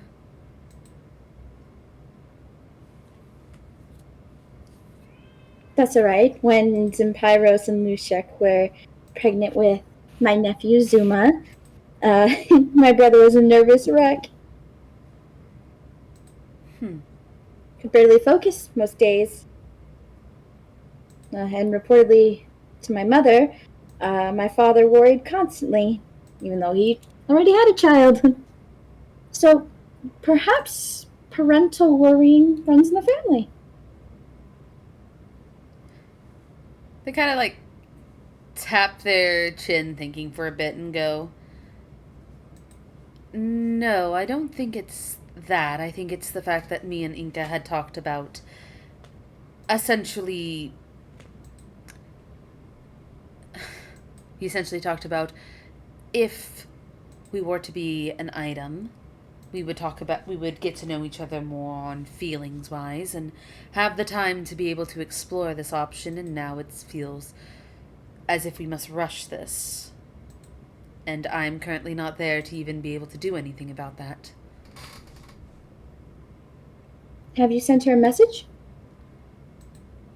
You see, you feel the coldness start drifting through again as they look at you and go, "You sent a message where you told them that I love them."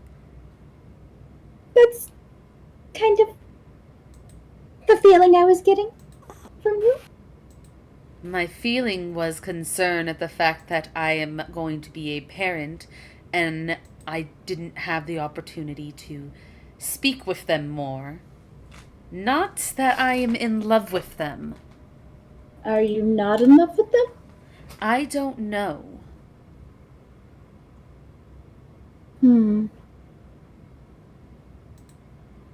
But Well. I do know, and they stand up. They They turn to you. And they start moving closer. The door. And they grab you by the cheeks in a pinching motion. Ow! You get ahead of yourself far too quickly.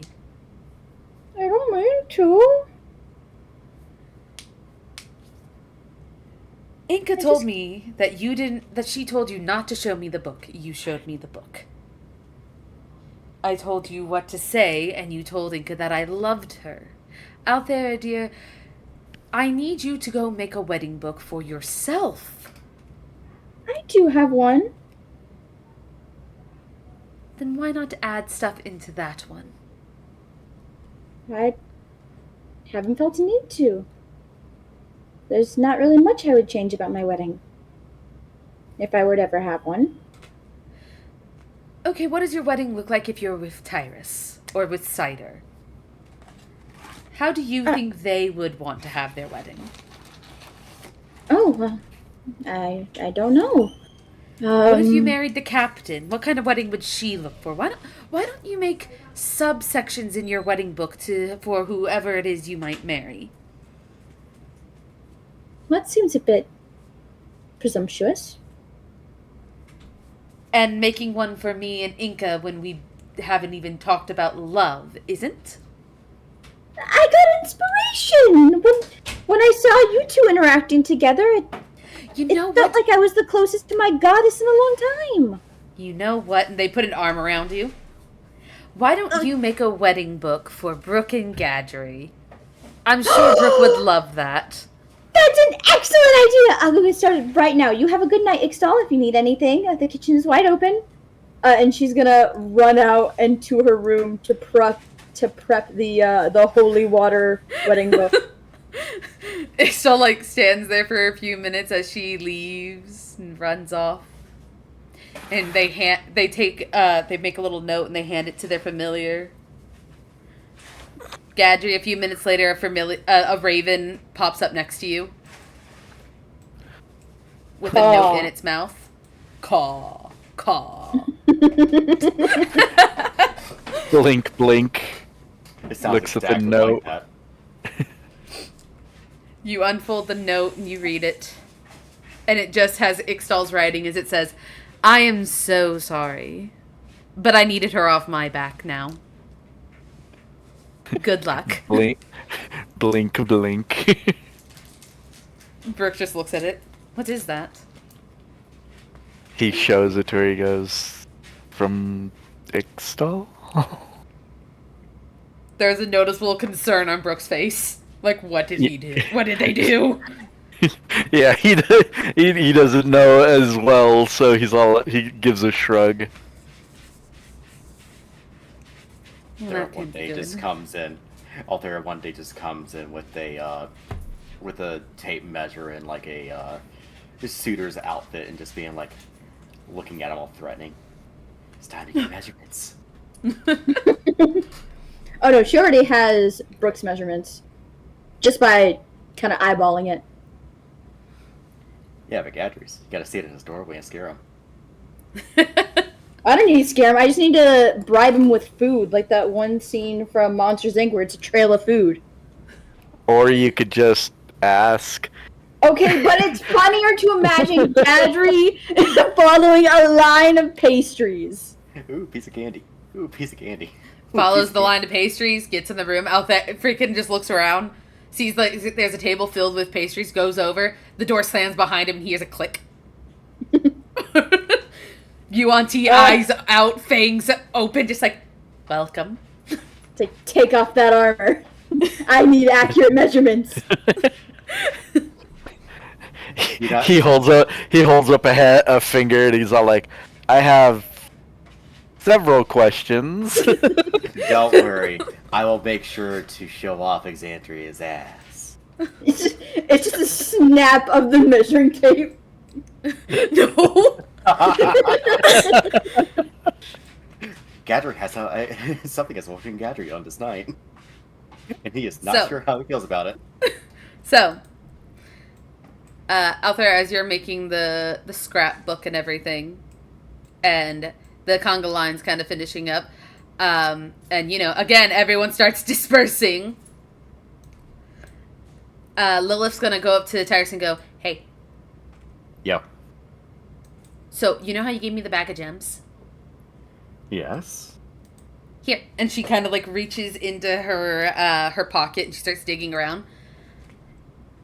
I don't know if any of y'all know this, but I am quite the jewelry maker. Raised an eyebrow at this. Oh. Yep. And because she does have a jeweler's kit she's proficient with, she takes out an item and holds it out, and you can see it is a pair of earrings made with some of the opals. These are for your mom. And Tyrus smiles formally at this. I'll definitely be sure to send those to her. If not, oh, actually, I do believe that the captain had mentioned that we're going to head that way sometime in the near future. So, yeah, I'll be sure to pass them along to my mother. Thank you. I have been making jewelry for everyone's moms, but unfortunately Gadry doesn't have any. So I was gonna say, how do you make something for Gadry's mom? So Gadry doesn't have any. So I was trying to think to what to make him. Dilyu also doesn't have any, so I kind of just made him like a bracelet. Ixtal doesn't have one, so I made them a bracelet. So I'm probably gonna make Gadry a bracelet. The orphan bracelets. Might help you out with that, actually. I might have some ideas. I want them to actually be nice. And she's just looking at you like, I know you don't like Gadry. No, you know what? That may be fair to assume. But that ceremony that we had earlier where we were smashing the coins, that was more of a bury the lead, bury the hatchet, if you will. Where I'm trying to extend an olive branch with Gadry at the behest of Brooke. And he has shown that there are redeeming qualities in him. I just hope that he continues to do so. Well, maybe. But if you start making it look tacky, I swear I will bite off a finger. Well, you know, if I can get over my fear of dragons with you, I think I can, at the very least, put aside my differences with Gadry, if not for a nice little project.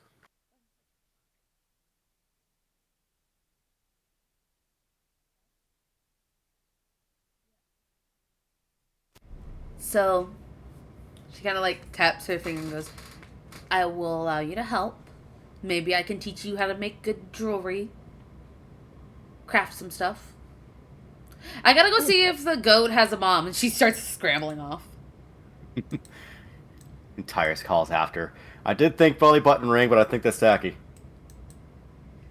As she's hopping off and she like lets out her wings, she goes, that's so fucking tacky. And she starts flying. Catch her with the belly button ring. Gadry. Lilith stops. Gadry. Lilith stops right next to you and goes, you don't have a mom, right? Kind of shakes his head. Well, I do, but I don't know who they are.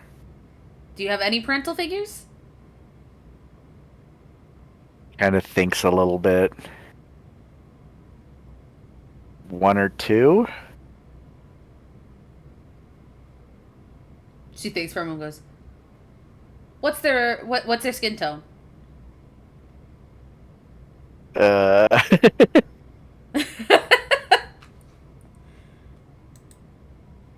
I can't remember. It's the one general, or the one other general we met when we were at the party. I believe his name is Vil. Yeah, I don't remember what he looks like. He is a suntanned dwarf. It's hard to remember what Bill looks like, okay? Vil, not Bill. Last name E. She just thinks for a moment and goes, nah, I'll make him something. And she flies through the door, lands on her feet, and Scruffle. My burger is consumed. I am here. You hear a knock on your door. Hey, yes? Hello? Knock, knock. He's You can come in. The door slowly creeps open. You see a full-ass dragon staring at you. blink, blink, blink. His hand is currently on the desk, with an open wound, as he seems to be like bleeding onto a small trinket. She immediately reverts back and goes, that's not what I was expecting, but you know what? That actually smells pretty good. Interesting. Can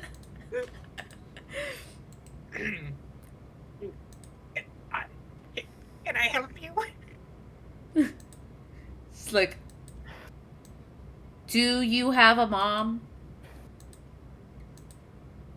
Last time I checked, yes. I couldn't say how she's doing. I haven't talked to her in like 5 years.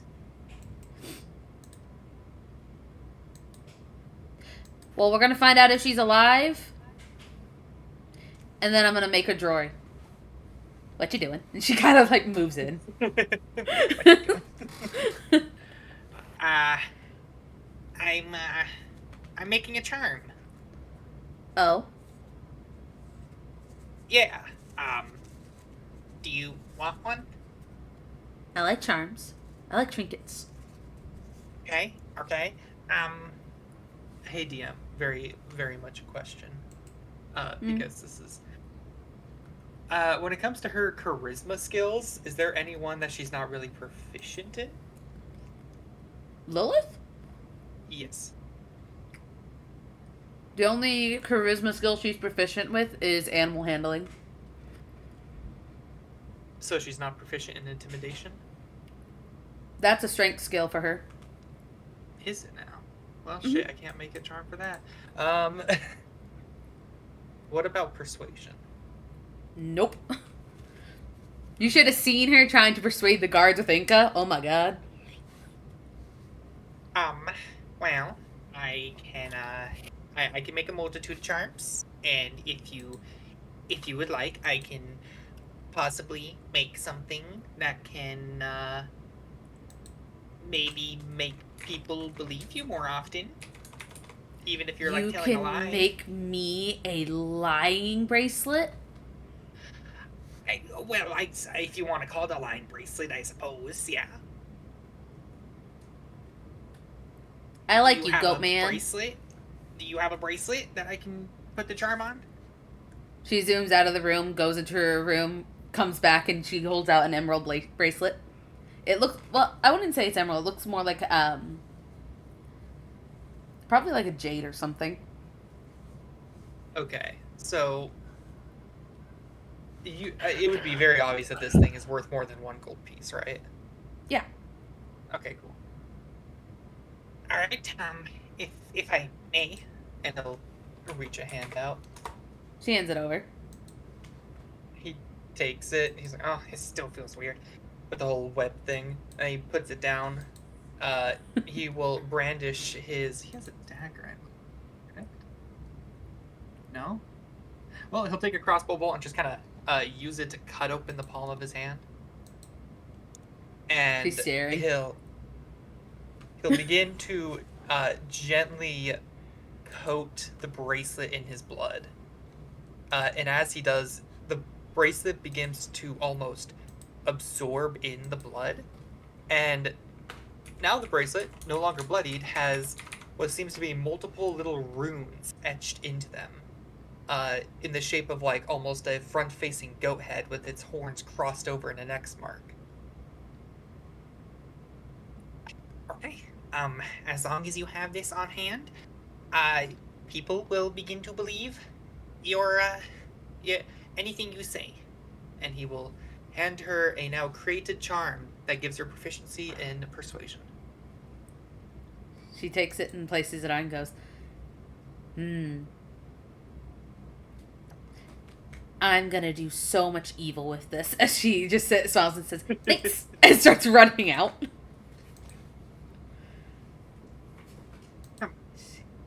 Yes, As she leaves, he's just gonna... well, they can't trace it back to me, right? I don't know. Maybe. Dural, and a little goblinoid creature will kind of crawl out from under his bed. Can you close the door for me real quick? I gotta get back to work on this. It scuttles over. Scuttles over, closes the door. Scuttle, scuttle, scuttle, scuttle. Okay, and that is cast the spell because he called Gerald out. And he will continue going back to work.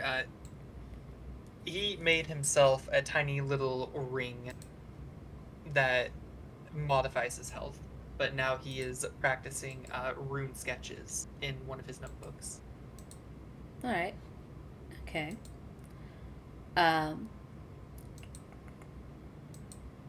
Althera, you feel scratching at your door. Althera is gonna open the door. Hello? You see Lilith standing there. Oh, I don't know how hello. to change her back from a dragon. Is everything okay? Yes. Good. I came to give you this. And she holds out a set of earrings. Oh, thank you. What's all this? I am making earrings for people's parental figures. Oh, my mother will love these!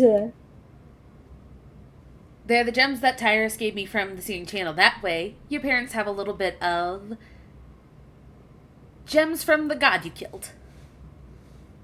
Well, I know my mother will wear them very proudly. And I think when she hears about it, she'll be planning my tattoo. You're getting a tattoo? In my mother's tribe, tattoos are a rite of passage. You complete certain tasks and, well, more life events than tasks, and you get a marking to symbolize it. I don't know if killing a god is worth it, but I think so. Lilith thinks for a moment and goes, I wonder if Dilly's done anything for their tattoos. Well, it's just my mother's Yuan-Ti tribe. I don't know if that's a universal... That's why you have to get tattoos. If that were the case, most pirates wouldn't just have willy-nilly tattoos. I mean, Brooke has a tattoo. Dilly's yes, got but I think two. it's a. She gives I a think- smile. She just kind of chuckles. She's like, regardless, yes, I'm getting a tattoo. Probably once I get back home. She goes quiet again. What's wrong? You see her like puff her cheeks, and she goes, "You leaving soon? After we leave Dark Toe?" I don't know yet. I don't think so. I like you all a lot, especially you. But I do have certain duties to fulfill back home. She sticks her tongue out. What? Regardless, I will let my mother know that you made these for her. She'll love them. She kind of like puffs her cheeks and goes, "I think that you should say." Thank you, Lilith.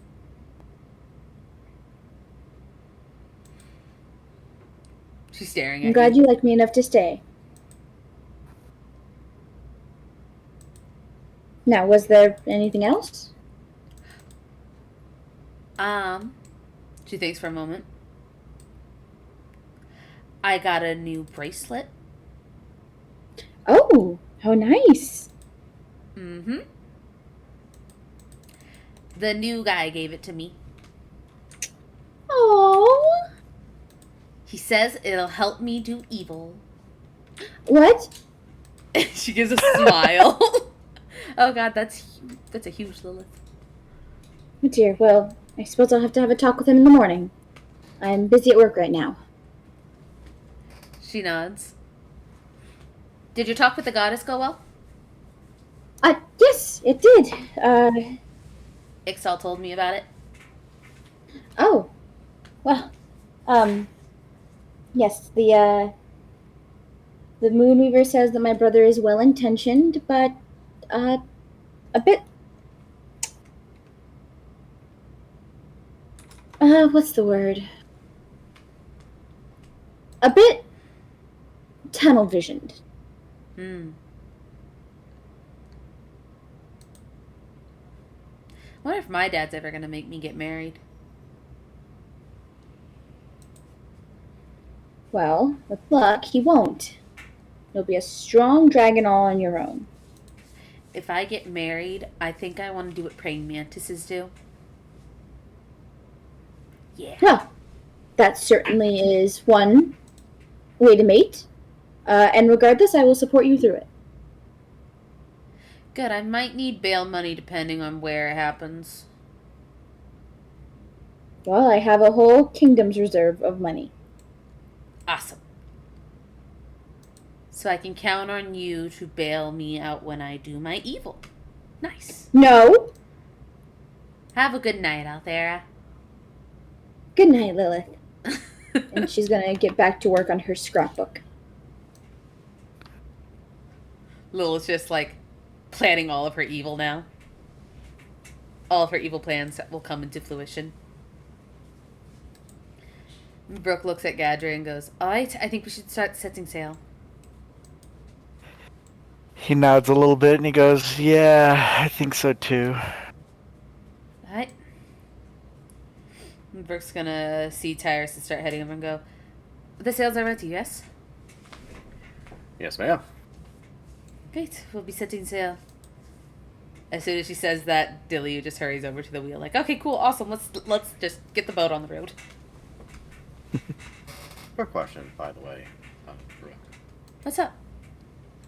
You know how earlier when I said I was kind of hoping to change jobs? Yes, I told everyone that if they had something they wanted to talk about job-wise, they can talk with me in the office. Did you want to talk? Sure.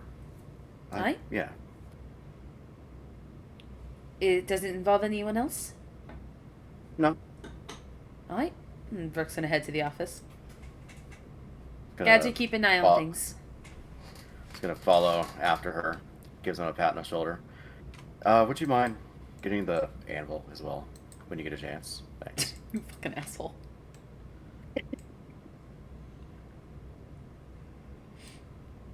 Gadget, you look over towards the anvil, and Katz is claiming it as he sleeps. Stretched out all over it. Well, now it's stuck. And now it's there forever.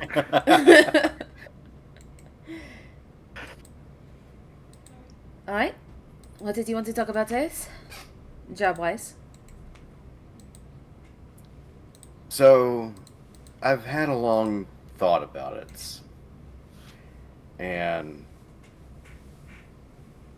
something that you said kind of reminded me of something about myself. Yes? You said that I'm curious about the world. And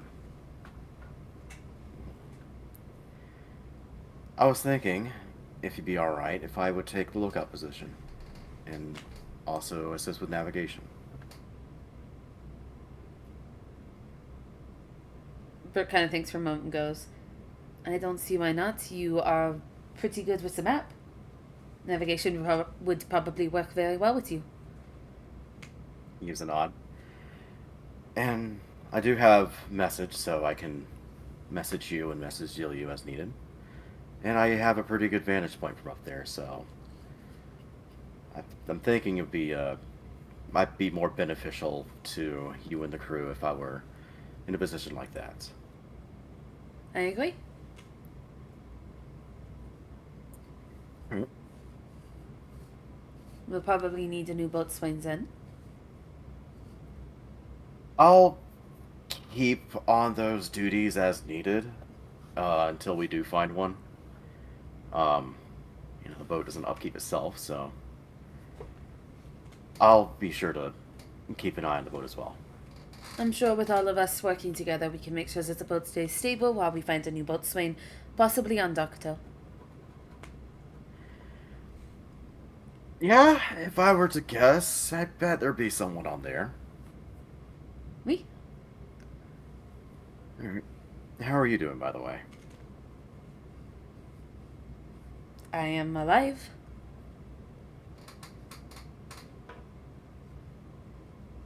I know that ceremony was a little sudden, and honestly, I didn't fully prepare for what I was going to say or ask. I just knew that was something I was hoping to do, but I don't think it was too sudden since you asked before we went to go fight the god, so it's been a few days. It's been about 2 days, a day. Still. Did it make you feel better? I'll let you know in the morning when I've had a proper night to think on it and sleep on it.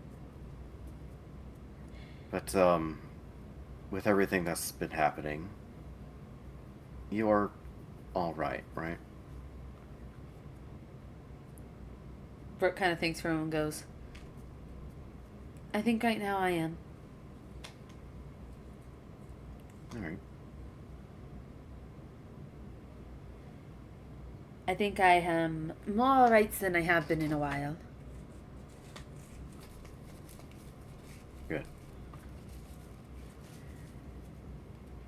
Then I hope that tonight, Captain, you have a wonderful night and rest well. When I do rest, I will hopefully rest very well. I'll be sure to keep an eye out for open shoals and make sure the sailing is smooth with Dilliu. Dilliu is quite a skillful driver. Very much so. Anyway, thank you for your time. I'm sure you got some busyness ahead of you before the night's over. Not really. I think I got everything pretty settled.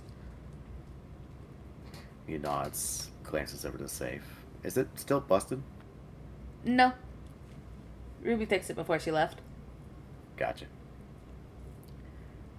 What about the thing that we were supposed to get rid of? I handed it off to Ruby. Undercity area where no ocean can get to. I feel like that's works very well.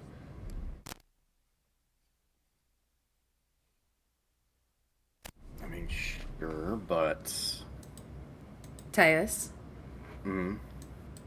the captain says it worked. I think it works well. Yes, just worried is all. No. Don't question the captain. It's the captain's word. Brooke's being a little dramatic here. He just gives a small smirk and a chuckle. But if something does happen, don't hesitate to message. I won't.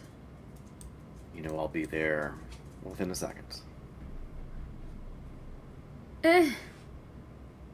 Maybe less. Eh. I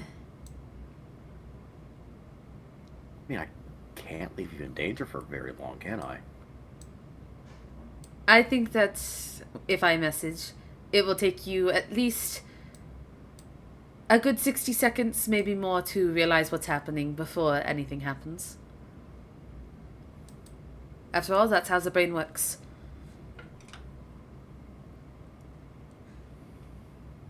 And Tyrus just kind of thinks a little on this. It See?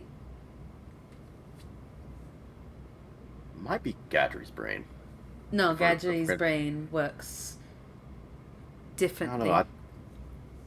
I mean, if we're gonna say someone has a 60-second lag in their brain, Tyrus. It's scientific proof that every brain lags 60 seconds. It takes you 60 seconds to process anything within your brain, though it might not feel that way.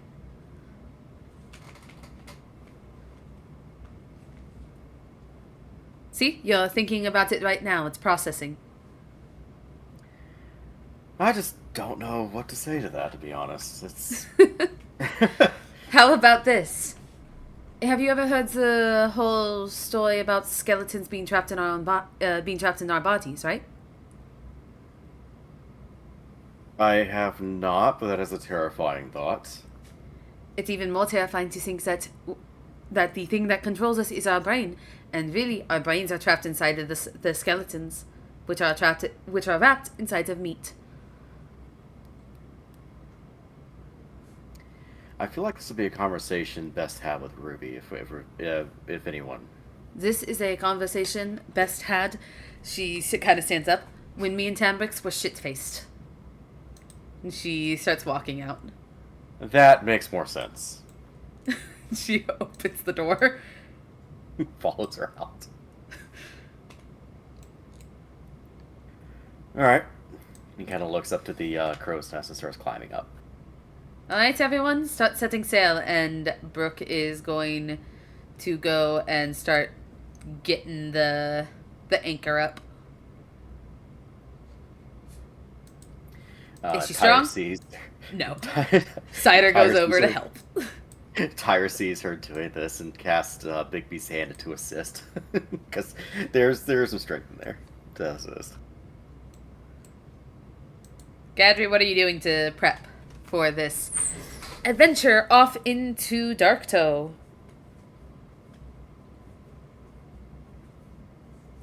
Probably be better if I unmuted, right? No, that's just Gadry's brain processing. Yeah, definitely. Gadry is going to see if he can do some research on the area. He's not super familiar with it, so he wants to learn as much as he can. Best place to look for research on Darktow is probably Brooke's room. So get your ass in there. Well, he makes sure to ask Brooke first before just walking into a room. You ask Brooke. Brooke's just like, I think there might be a journal on my bookshelf. Stuff that I've written down about Darktow.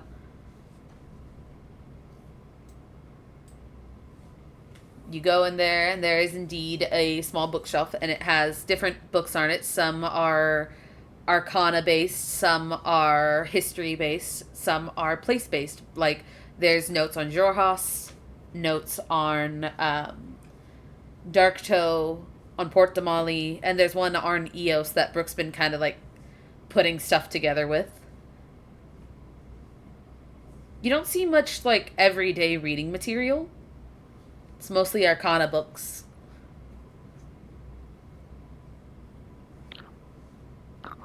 So he just kind of does all his research as best he can. Sitting on the floor. Yeah. Crisscross applesauce. Brooke's room smells like lilacs. Like her perfume. Passive perception sees all the jellyfish everywhere. The jellyfish lantern is still on the desk. The flowers, you notice that some that the other flowers that Tyre said given Brooke are kind of missing, and you're assuming that she did something with them. She's definitely pressed them in some of the books to keep some of the flowers.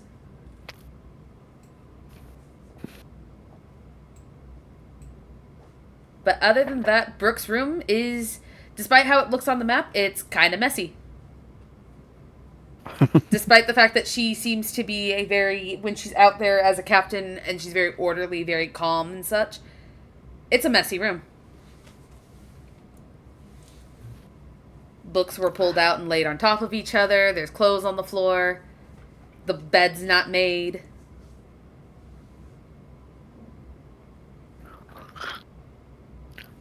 He just kind of, he would notice this, but he wouldn't do anything to, like, fix it, because he's not about to work in someone else's room. Althera comes in, faints. We're gonna take a... Okay, Bella, fine, we won't take a BRB. Mel says to party hydrate. We're gonna actually take a quick BRB. Why is there a gigantic cat? We're gonna take a quick BRB so everyone can go to the bathroom, get some water, so on and so forth for that party hydrate. Be right back. Wah! Okay. We're on BRB.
It's so funny. So normally I forget to turn off the jump scares, and then Matt scares me during session. I was very careful to make sure that I got those jump scares taken care of this session, and I was solid. I was good. And then Matt and Skelly over here scaring me during the freaking during the BRB. So that's great. We're back. Yeah. So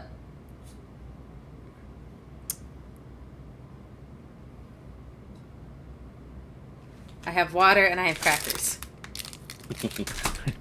So yes, I have potions and food. Thank you. Potions and. So for the party hydrate, do we have to use water? You need to hydrate. Because I have Dr. Pepper, and that has water in it. That's not hydration. It has water in it. That's gonna Technically, it is. You know what? We're not getting into Technically, this it is argument. Anyway, so we're starting up. Alright. The sails are being set. I need everyone to place their characters where they are during the travel.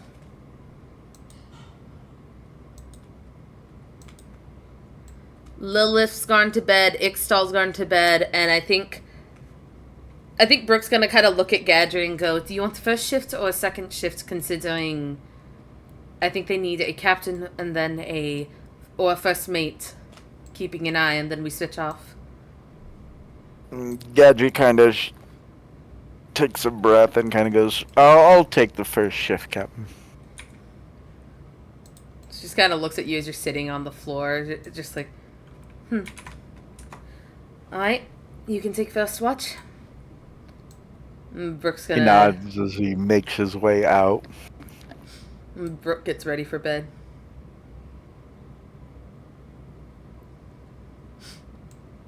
She seems unapologetic that the room is trashed.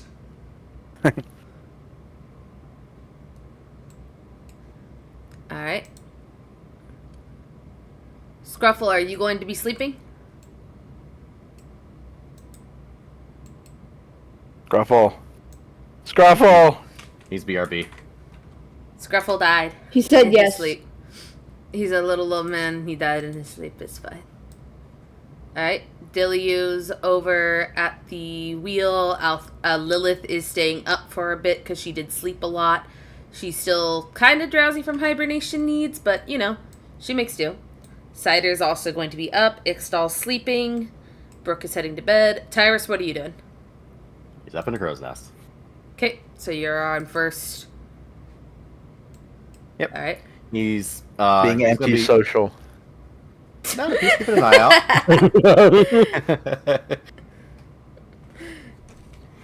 Alright, everyone. I need everyone who's currently awake to make perception checks. And then I need one person to make a d20 roll.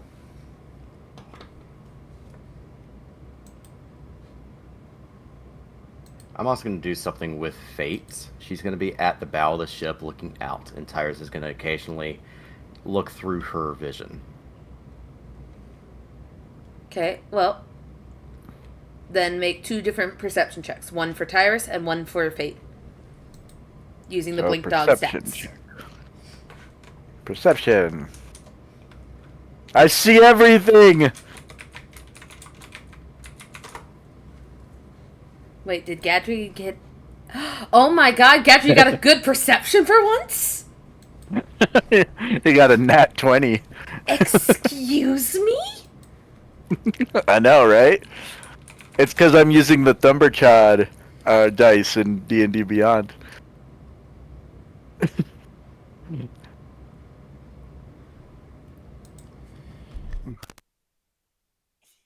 I see better than Fate does. Well, you have a +5. Fate is a +2.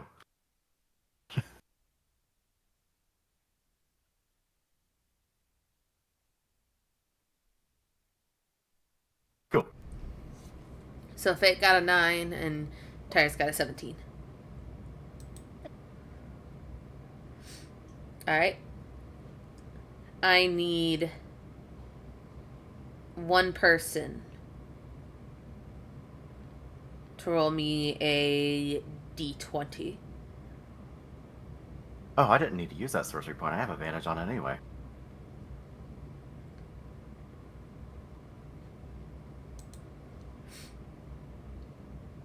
Matt, Skelly, which one of you are rolling the d20? Well, Gadget rolled the highest.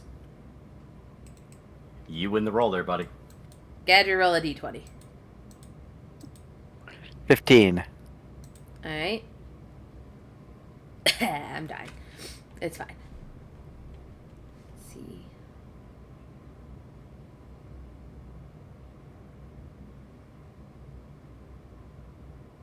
Alright.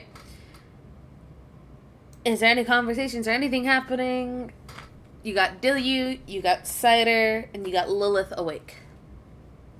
Is anyone doing anything? I'm up in the crow's nest, just keeping an eye on things. I'm gonna use my sending. Is it sending or is it message I have? I don't know. It You is have message. Yeah, which does work on the ship because it is within range. Yep. So I'm basically going to be keeping an eye out with my dark vision and using my message when needed. Otherwise, not really. Occasionally peeking through Fate's eyes.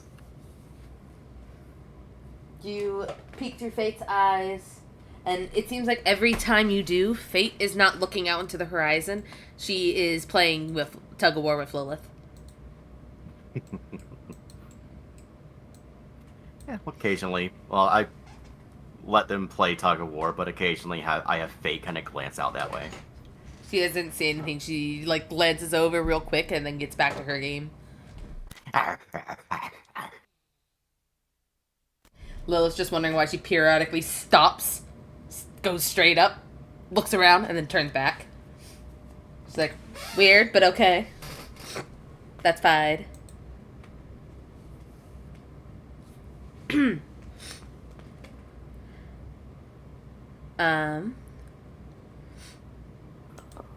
Tyrus, as you're up in the nest, you start to see the dark gray clouds of the winter night start to get a bit darker, and you see snow starts falling. Tyrus pulls out the copper wire and sends a message to Dilyu to give him a heads up. Heads up, we got snow on the horizon up ahead. Looks like a storm cloud's rolling in. You might want to turn starboard a few degrees.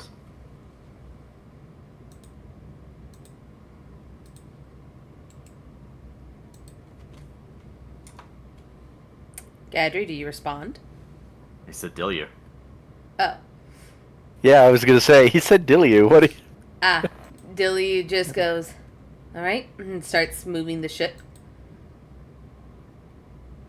And working together with Dilyu to navigate the nights and avoid any precarious-looking dangers ahead. As you're sifting through, Gadry, something catches your eye within the water. Gadry kind of takes a breath before looking over at what catches his eye. It seems to be a solid substance moving through the side, moving past the side of the ship.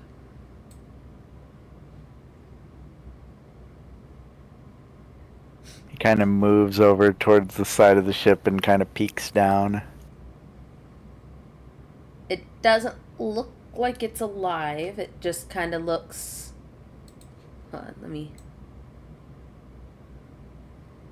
just like... Real quick. There we go. Ah, okay. Kind of looks like a blob of something just in the water.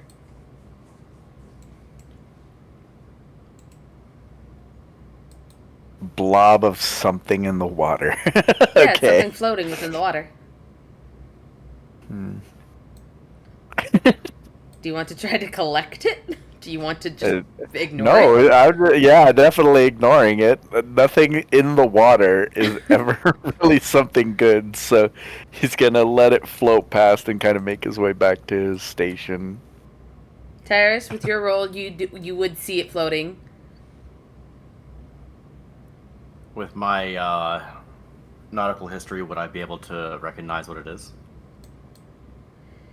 Roll me a history.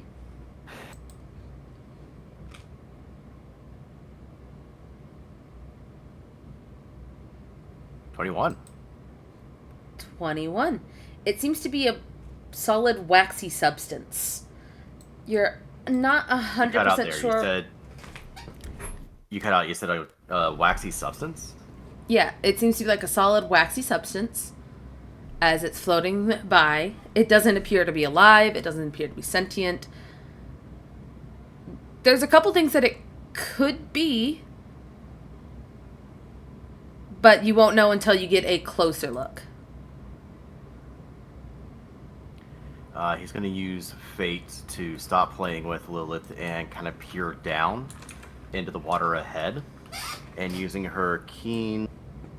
Hold on. What was it?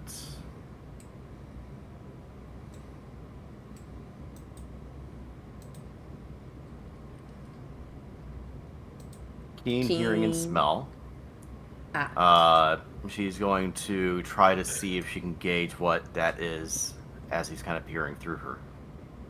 Roll perception with advantage. 14. 14? You're getting a sweet but almost musky smell to it. Almost like sandalwood. My God. The fish are breeding. I have no idea what this is. It's floating away. Hmm. It's floating away. Just gonna use message. Keep your wits about you. There's stuff floating in the water.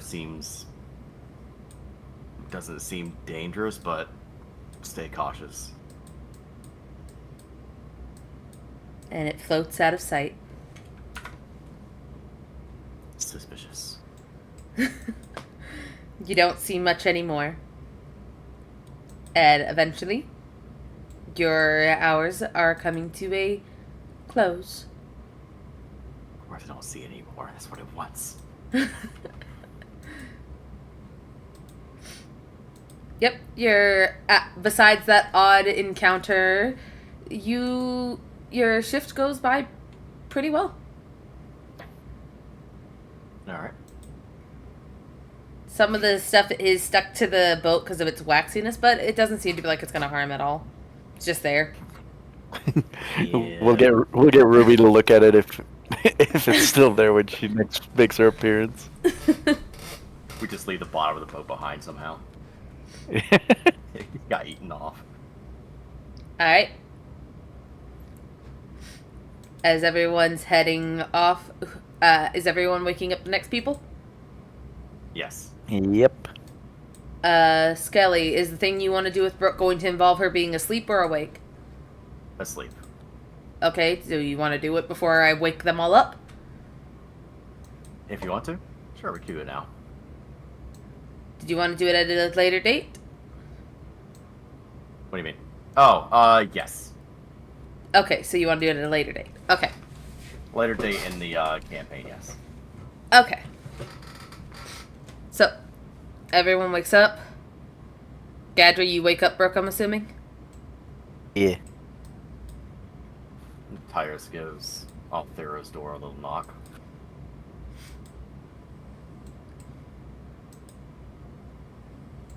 Well, Out there, you're Yeah. sleeping. You're Yeah. sleeping. hmm There's a knock on your door. Knock, knock, knock, knock, knock, knock. just a small groan as she turns over and pulls her pillow over her head. Coda hops off the bed. Pushes the door. Gets the door open. Looks up at Tyrus. They have like Oh. a stuffed animal on their back and a little face mask, like, to cover your eyes on their head, looking up at you like, what? Tires gives a smile to this as he kneels down to kind of get closer to Coda's height. Shift is ending. It is time for Althera to take her shift. Would you mind getting her for me? Leaves the door open, but scuttles, but, like, climbs on, wiggles its way back onto the bed and starts nudging Althera. Coda, 5 more minutes. Looks at you, Tyrus, holds up 5 claws and plops back down. 5, like, claws up from their hand, just 5. Plop. Very well. I'll give you 5 more minutes. And he goes into his room. And then he forgot about her. Nah, Because he fell asleep. nah, he's gonna start getting himself ready for bed, and once he's done, he's gonna knock on the wall. No, I want to sleep. I got shift, Althera. Coda leaves the room, goes to the kitchen, pushes that door open. They're like, I'll cook breakfast. It's fine. Too early. Althea looks at Coda as she's like rubbing the sleep out of her eyes. She's like, Coda, go to bed. They're like, Coda, go to bed. You blink, open your eyes. You don't see Coda anymore. You hear crashing sound in the kitchen. Coda! She rushes to the kitchen. You see Coda's underneath. There's a huge bowl on Coda's head. It's Coda's like, I got it. It's fine. I got this. She's gonna get Coda situated, but no, Coda, go to bed. You're a growing owl bear. You need all the sleep you can get. It goes to the essentially the bed area that you set up for them in the kitchen and plops down. That works. Like I'll go to sleep, but I'm still be here. She's gonna drudge up to the deck, yawning, pretty drowsy. As you do, you see Ixtal and Dilliu are chatting as Ixtal's like handing over like a drink to Dilliu. Dilliu's talking and such with him. Good morning. Ixtal looks at you. Dear, are you alright? I'm sleepy. Well, do you want to get more rest? I can keep watch. No, it's okay.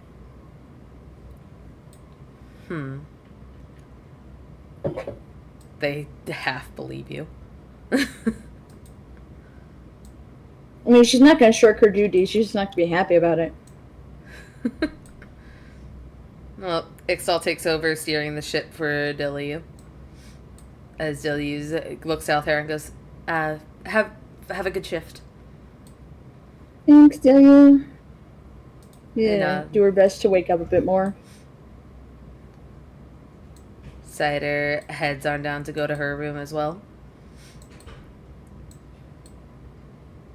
Cider doesn't look too tired.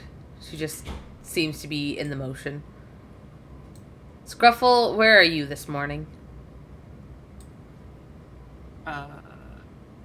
Morning time proper or for the shift? For the shift, if you decide to wake up.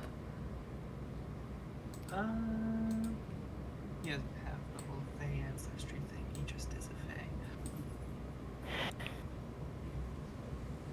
I would say that he, hearing, people shifting around, changing shifts and whatnot, he will curiously, poke his head out, see people going up and then some people coming down, so he will, out of curiosity, go ahead and walk up the stairs. I don't know how to move tokens around like that. WASD. Oh, stairs, yeah. Waz. His beard all trailing behind, a little, scruffy. Not tied up anymore. The little nightcap on, it's fine. Little nightcap. Just looking around, seeing who's up, who's doing what.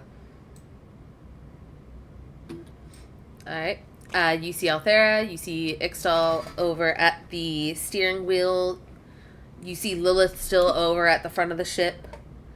And you see two other people that you noticed from... They didn't really come out of their rooms. But you see who you knew as Diglis and a wizard that you know as Zorat. Were they from the village? Yep. Zorat was the head of the magic shop. They essentially stood around and made water-breathing necklaces every single day. Just nothing but water-breathing necklaces. They did enchantments, essentially. And then Diglis was head of like the hunting parties and such to feed the village. I see. I think he will.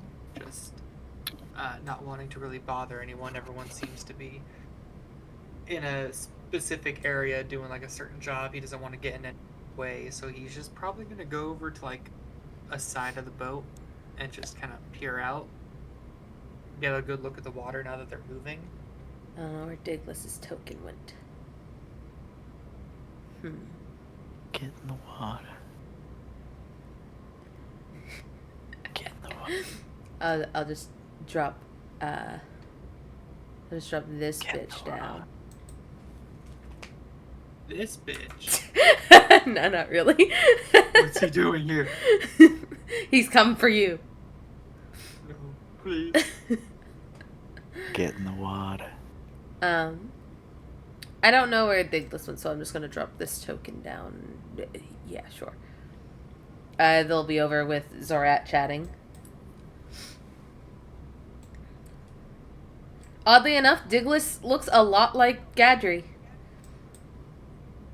Now that you've like really met Gadri and such, he oddly looks a lot like this man.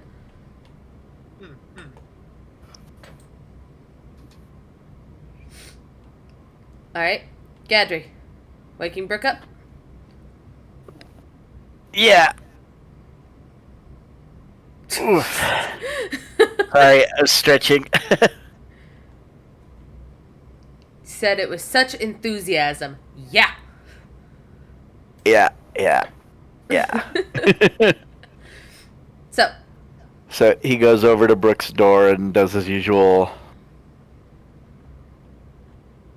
knock. Alright. It's a pause before Macaron opens the door.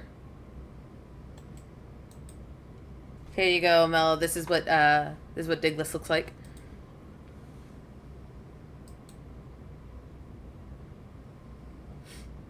I'll keep my thoughts to myself. It's okay, everybody's thirsty for him. The exact opposite of that. Macaron opens the door. Oh, hungry? Basic. Gadri's very basic looking. So. Yeah. I never said he wasn't. So he kind of looks down at Macaron and kind of goes, "It's time for Brooke to wake up." They stare at you for a moment before they fly over. And they start smacking Brooke's face lightly as Brooke, like, kind of like pushes them away before sitting up. Is it my shift already? He nods. Yes, Captain. Nothing really happened during the shift, but there was a strange object that floated by. It didn't seem hostile or anything, and it didn't look like it was alive, but we didn't actively do anything to it. Brooke kind of gets up and stretches a bit. Alright. Well, as long as the ship's in one piece, it should be fine. Especially since you and Titus were on the same shift. I say it's an accomplishment. He chuckles a bit and gives a nod before holding up a pastry that he had kept, offering it to her. Ah, you remember the sacrifice. She takes it. He nods. He nods a little bit and he goes, I'm going to head to bed. You have a good shift, Captain. Sleep well. He nods a little bit before, doing a quick, shy peek around before leaning in and giving her a peck on the cheek. Be safe, Brooke. Before moving off to his room. Retreat. Retreat! Run away! I showed affection. Ah! Brooke kind of chuckles at that before she goes and gets ready for the day and heads out. Here we go. She walks on out. As you retreat, Gadry. Huh? As you retreat and you head into your room, you look over, and it's very obvious that there's something amiss in the room. Your eyes immediately fall to it as a little bag sitting on your chair with a note sitting underneath it.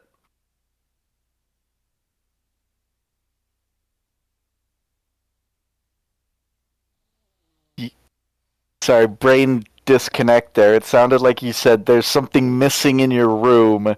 There's something amiss. Oh, okay. I was all like, Yeah. how is there something missing and yet there's something in the room? Yeah, there's something amiss. There's something that's not normally there. He looks at the little bag or whatever. Kind of peeks at the note.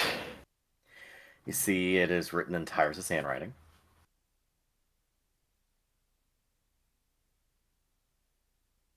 Okay. And? Are you reading it? Yeah. Okay. He said he's peeking at it. Okay, sorry. I thought you were just trying to stare at it without picking it up. Yeah, so the note basically reads, for the sake of Brooke and the good of the ship, I would like to offer you this gift as an olive branch of sorts. Please enjoy, Tyrus.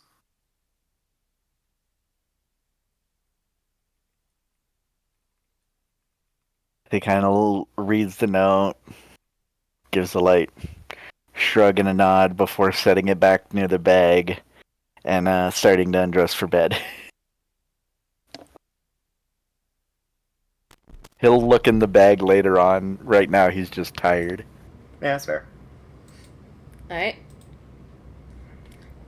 I need Scruffle, Althera, and Brooke to make perception checks. And whoever rolls the highest gets to roll the D20 of doom. I mean, of fun. Do I have Doomly fun. advantage in that? You have advantage in insight and investigation. Damn it. Okay. But you do have a high 23. perception. I do. I see all. You see all, and that's why people are scared of you. 9. Brooke's still waking up. I'm just looking to make sure there's nothing else I need to take into account when I roll this. I can never be too sure. No? Okay, cool. Althera kind of gives a lazy wave to Althera as she just starts making her way up. Althera gives a lazy wave to Althera? Yeah, I was about to say. Nah, Brooke gives a lazy wave to Althera as Althera sees that she's very much half awake. Althera waves back. Brooke is that tired that she saw Althera wave to Althera. It's strange, but you know what? You're too tired to think about it. Alright. Althera, you rolled the highest. Alright, what do I roll? A D20. Okay.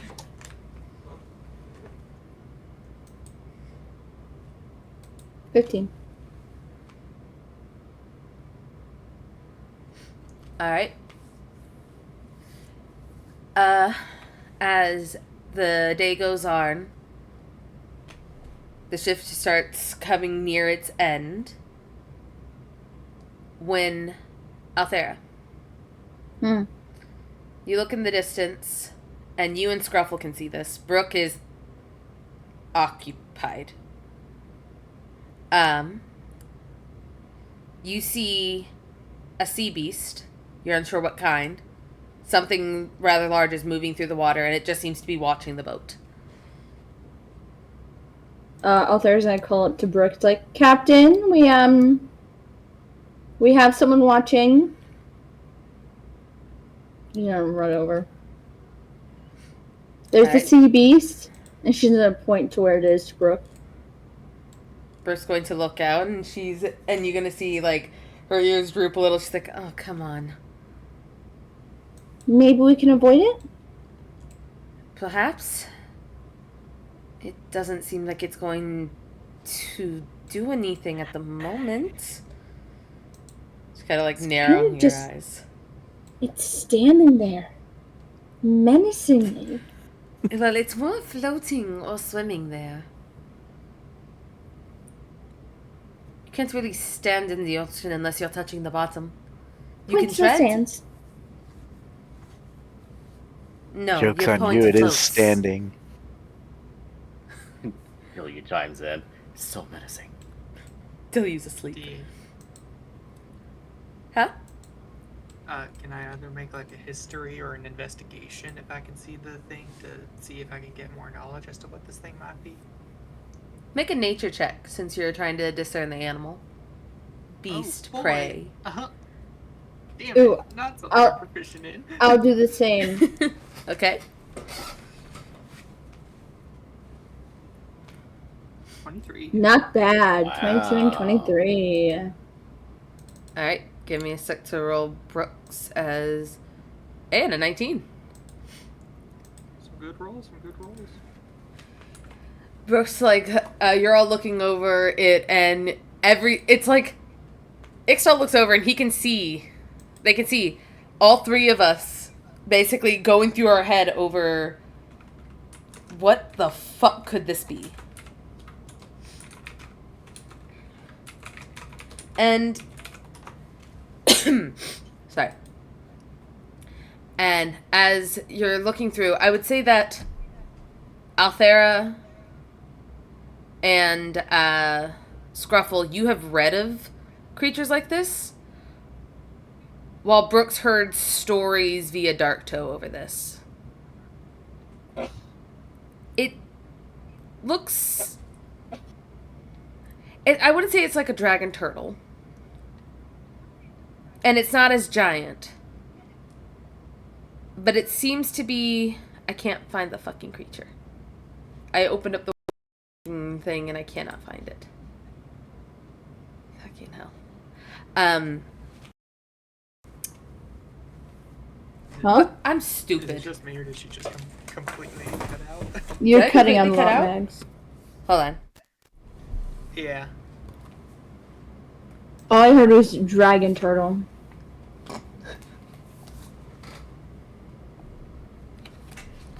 Hold on.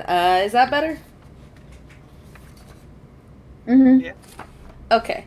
Because I'm sitting here, I'm like, it's not a dragon turtle. I was trying to grab it from the freaking thing, but for some reason my internet's deciding that it doesn't like the website, so I grabbed the freaking monster manual. Like, hold on. I have a monster manual literally next to me.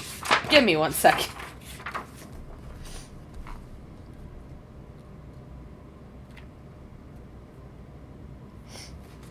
So, what you see doesn't appear to be a giant sea turtle. It could be a smaller one, but you would have heard you both would have read stories, and Brooke has heard stories of underwater creatures essentially following the ship. It could be a number of different ones. You go through the list of every single one in your head, but since it's mostly submerged in water, you can't quite tell what it is. But there is a rather large list, some mythical, some non. But from what you both can tell looking over at it, it doesn't seem to be harmful. It doesn't seem to be aggressive in any way. It's just essentially following the ship. Now the question is, do we want to try to engage it? Nope. No? No. You guys don't want to go over and pet it? No. Well, hold on. We've not had a good track record with dragons. We could pet With it. dragon though. turtles. Oh, Althea wants to pet it, but she's like, no. Don't attack it, it'll be fine. Oh yeah, we'll get right on attacking it. Aim the cannons right at it. Brooke's looking over and she goes, you know, it doesn't seem harmful. So maybe we can just sail around it? I think that is a fantastic idea. And make sure to give it a wide berth. Brooke looks over at Ixtal and you see Ixtal like sipping on some coffee, not really paying attention and looking over like, what? Oh, right, wide berth. And just starts like moving the ship some more.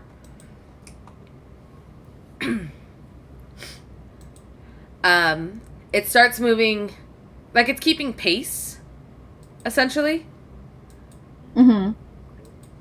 And you're starting to get a little bit of a better look to it.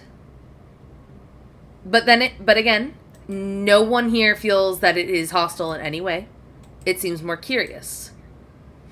But as you do start getting a good look, it is a huge creature. And it essentially looks like this. Let me see. Oh. Oh, Super puppy. okay. And you all know the name as Can someone pronounce that so I know that I'm not pronouncing this wrong? Obliteros. Steve. Yeah, I did pronounce that wrong in my head. Oberon. Obby Wobby. So Althea has a slight fear of sharks. So she bristles and immediately hides behind Brooke. That's a shark. That's a shark. That's a shark. Oh, of course it's a shark. Of course. Oh, it's That is it's a shark. a big shock. Mm-hmm. It's fine. Could I roll history to see if I know anything in particular about this type of creature? Sure. Oh. Ooh, I want to do that too. Althea is scared, but she's curious. No, I only get advantage with magic. 22. All right. Damn, 13. Scruffle, you know the name, and you know that they get about 30 feet long. Oh, God. Out there, you know that they are utterly fearless. Uh-huh. You know that they are normally found in the deep oceans. Mm-hmm. And you know they like to prey upon things that cross its path. Oh, God. Althea is, even though she can't feel fear, she's like, so, may or may not be pertinent information. They get about 30 feet, they live in the deep ocean, and they tend to hunt anything that, crosses their path. It doesn't feel malicious, though. No, but it is scary. Very, very scary. Well, we'll keep an eye on it. Out there, do you want to stand here and keep an eye on it? Sure. Or would you rather go and start prepping breakfast? I want to go prepare breakfast. Alright. Go ahead. Thank you, Captain. Out there, as you start making your way, you do have a high passive perception. You see Lilith is leaning over the boat. There's like, oh my god, it's huge! Lilith, we're going inside. But Breakfast. giant Lilith. Ocean puppy. And she starts following.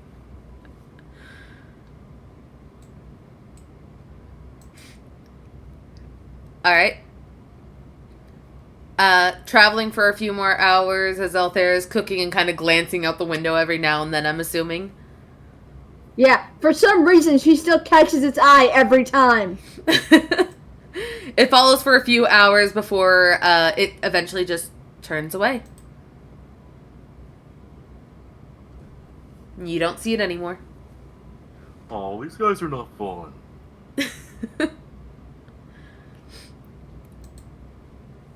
Alright. Shift soon comes to an end. The day is continuing on without any catches as everyone else begins to wake up.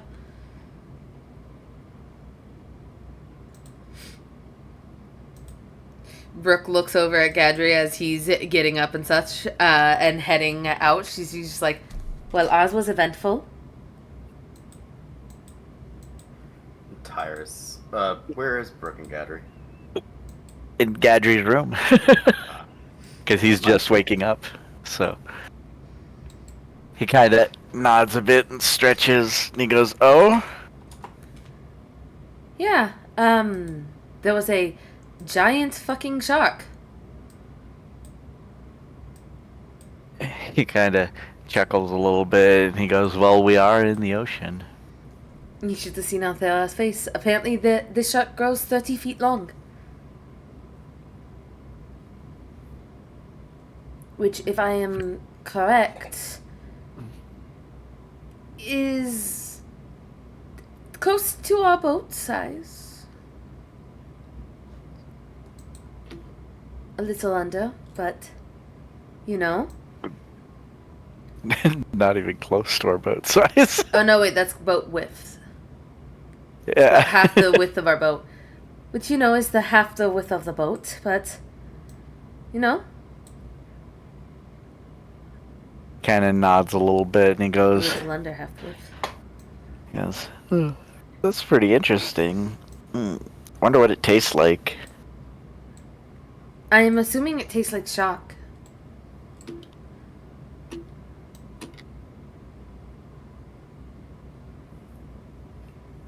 But, you know, we can't eat it. This time. We're not going to fight a gigantic shark monster if you don't have to. He nods a little bit and chuckles, and he goes, yeah, we don't want to be attacking random sea creatures. No, Again. last time we did that. And she just goes, ugh. We're better than him. Alright? We're better than him. Remember that. He laughs. Well, let's get going. He nods and finishes getting dressed, making his way out. Brooke, you also notice the bag sitting on the chair. She blinks a bit. Oh, you got a gift. From Tyrus? He nodded. Hopefully. And goes, yeah, he nods a bit and goes, yeah, he left it. I was too tired, really, to look inside the bag. Well, go ahead and bring your bag. She starts heading out. He nods, grabbing it and tossing it in his bag before heading up as well. It is never seen again. Never. So, let's make one more roll to see how the rest of the day goes, to see if there's any issues. Who would like to roll this time? I'll go ahead. Gadry got the last one. Alright, roll a d20. What am I? Alright. 5! 5? 5. That's so fucked up, but okay. I always get the best ones. This is so fucked up. So, as the day goes by and everyone's doing their stuff, is there any conversations being had? Tyrus meets Althera in the kitchen and wishes her good morning and starts making breakfast with her. Alright. Morning, Althera.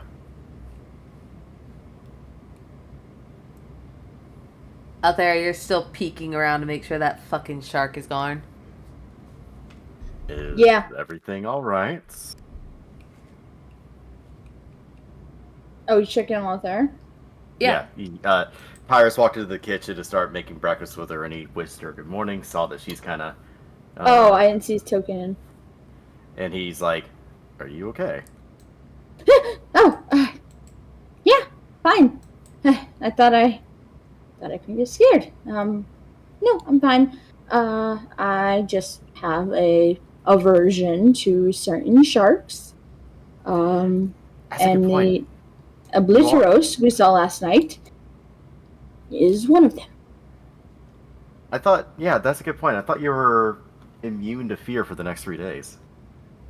Yeah. Mm-hmm.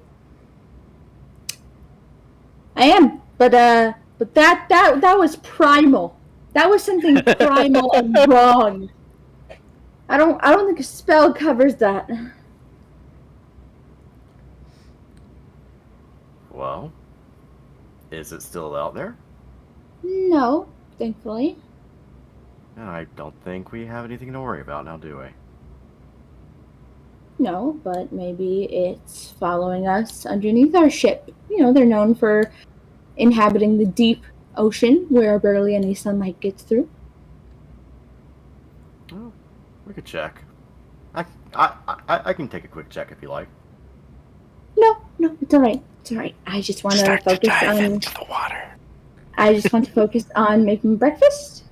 Says slowly, starting to climb out the window. Tyrus. No, he doesn't do that. Lilith chimes in. It stopped following after a few hours. And you see Lilith is practically falling asleep because her dumbass decided, I'm going to stay up. No, let's Oh, go get that's- some rest. I'll bring your breakfast into your room.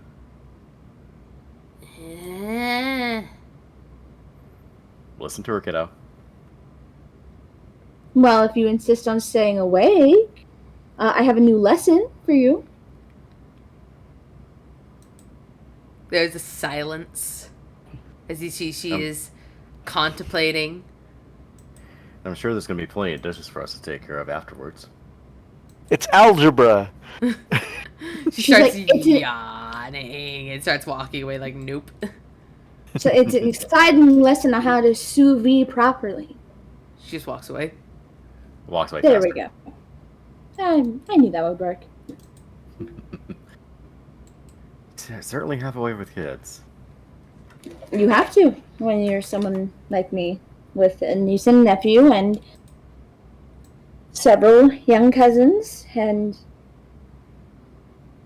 well, it helps to be good with children when people find you different. It's something they can relate to you with. You know, you may look a certain way, but at least you care for children. You ever thought about having children of your own someday? Oh, yes. I always wanted to be a mother. Well, what I've seen so far with your character, I think you make a wonderful mother. Oh, stop it. Never. What about you? Yeah, I would love to have children someday. Have little Tyruses and whoever I shall end up with running around. May the gods protect the world when that day happens. And with the extended family that's on this ship, I'm sure the world's going to be just fine. Speaking of family, how's your mother doing? Last I heard, she's doing well. Well, it's kind of hard to really gauge much in the way of, like, how she's been when you travel. But when we were down below in the shearing channel, at the very least, Cider was able to look in and say that she was doing alright. That's good. Hopefully we'll get to visit her soon. I hope so too. I'm hoping that she's better now, and I get to see her smile again. I'm sure she is. I think so too. Well, we'd better give this breakfast up to everyone else. I kept it light this time. I will follow your lead. All right. Look As you away. two start heading upstairs, Scruffle, is there any conversations you'd like to have? I don't think he's gonna outwardly go to anyone, but he's probably gonna stay above deck and just kind of stay by the side of the ship and just kind of. He's not like full keeping watch, but he's just kind of gazing out onto the horizon, looking around, seeing just a general sight, sightseeing in a way. Gadra, are you having any conversations? Gadri is going to make his way towards the kitchen because he wants his breakfast, but he kind of gives cordial nods and waves to everybody who he can see. As you walk out and you start heading towards the kitchen, you see Terrace and Althera bringing food up to the dining hall. If I can get up to the dining hall. I'm trying to move your token up, sorry. There we go.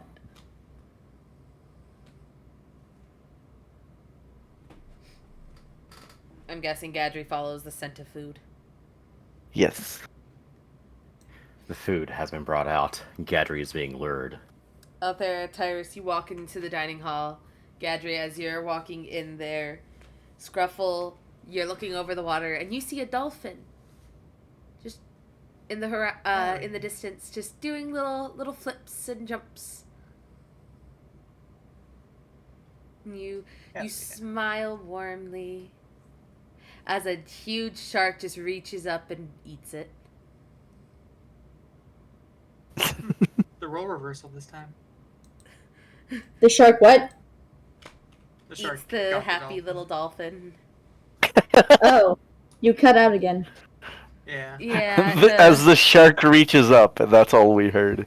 Yeah. You see a sweet little happy dolphin following the ship, doing little flips, being cute, and then suddenly a giant shark just reaches up and High fives it. eats it. I mean, the shark ain't gonna live too long, considering how dolphins bully sharks. So, rip that shark. But yeah, you're just sitting there thinking there's wonderful food, there's a beautiful ocean. Maybe things are looking up. Look, it's a dolphin. It gets eaten. It don't bother him too much. I'm just imagining it's one of those scenes where he's leaning on the railing, just looking out at sea, looks down, sees the dolphin. It's like, oh, look at that. And it's just the camera's focused right on him, like level with the horizon, just looking at him, looking all happy. And then suddenly, shark takes up the whole screen, falls back down, looks horrified. He's not really horrified. Brooke's looking over there, looking horrified. Well, if that's not a ominous omen, I don't know what is. Gadri, more like omnom-nominous. No. So I was trying to find a moment in El Dorado where the shark eats the seagull, and as you said this was the gift that freaking showed up. I hate life. Anyway, so Brooke just kind of looks at Gadri like, dude, I'm going to freaking throw you off the boat to the shark.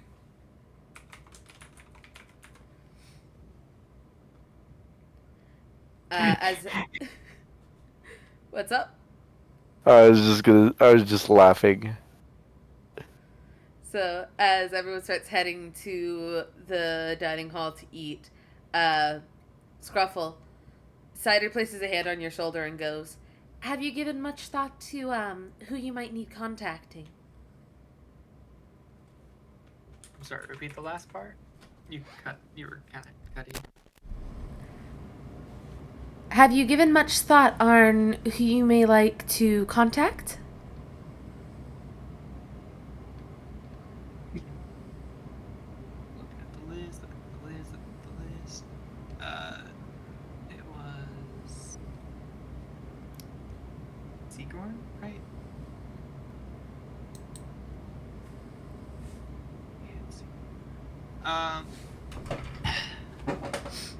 Well, was thinking back to some of my colleagues that I met on Seagorn, and out of the ones I'm quote unquote close to,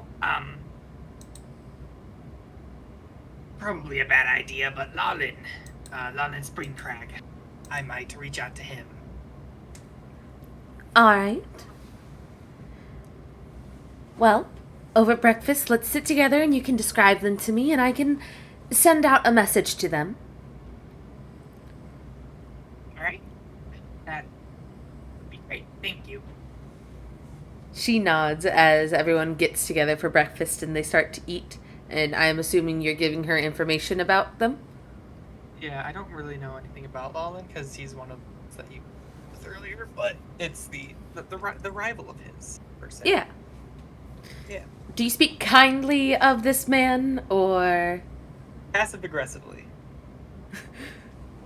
It's clear that they're not exactly like best of friends, but I feel like Scruffle would still have a level of respect for him, considering he was able to get to his position.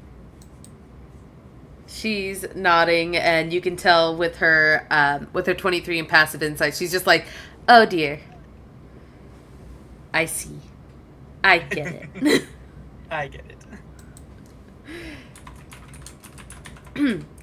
She says with a passive of only 13.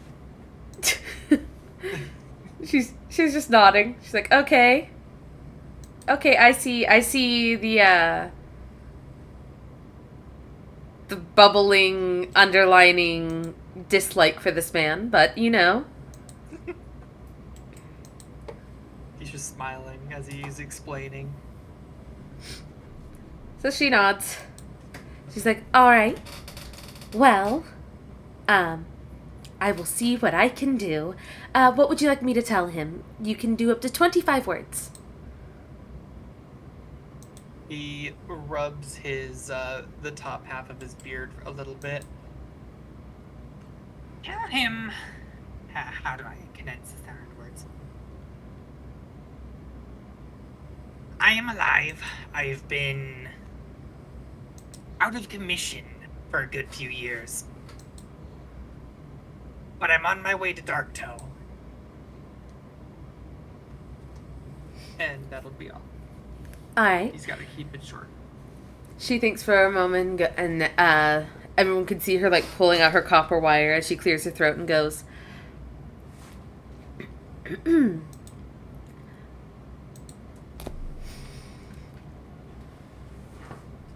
Mr. Springcrag, Mr. Scrufflecrown would like you to know that they are alive.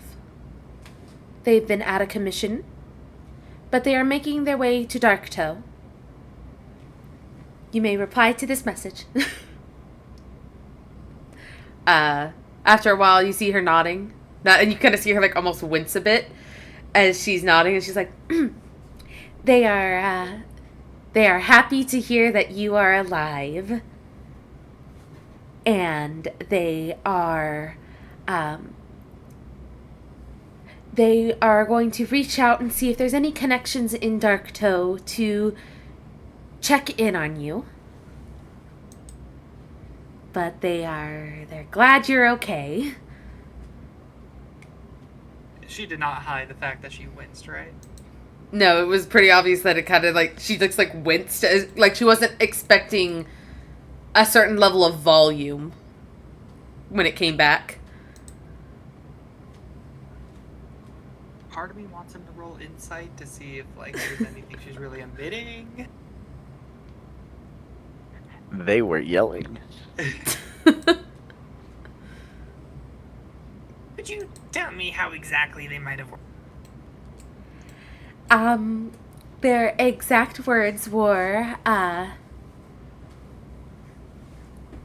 can't believe he's alive after all this time. I am surprised they're still breathing. Contacts will try to reach Darktoe to check in.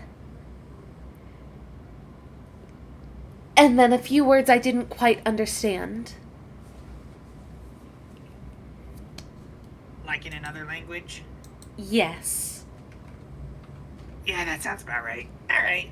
Well, thank you. Thank you so much. She nods.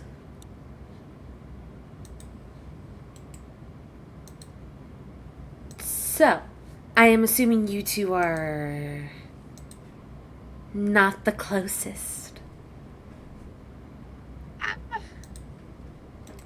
Well, close in a way. Just not in the most friendly of manners. I see. He doesn't look at it. I can tell. Well, He's, not exactly my biggest fan. well, if it's any consolation, I don't think you are his biggest fan either, by the way you talked about him. Oh, certainly not. But you At least my respect each beard's other. longer. Is it? Oh, yes. Yes, my beard is certainly longer than his. Are you sure? I mean, it's been a few years. Listen, if his beard got longer than mine, the span of a... That's the one thing I really have over him. He's always at least 1 inch taller than me. It's not exactly a thing to have him constantly bragging about. When you meet again, should I cast Enlarge? No. Maybe. I've got to keep it professional.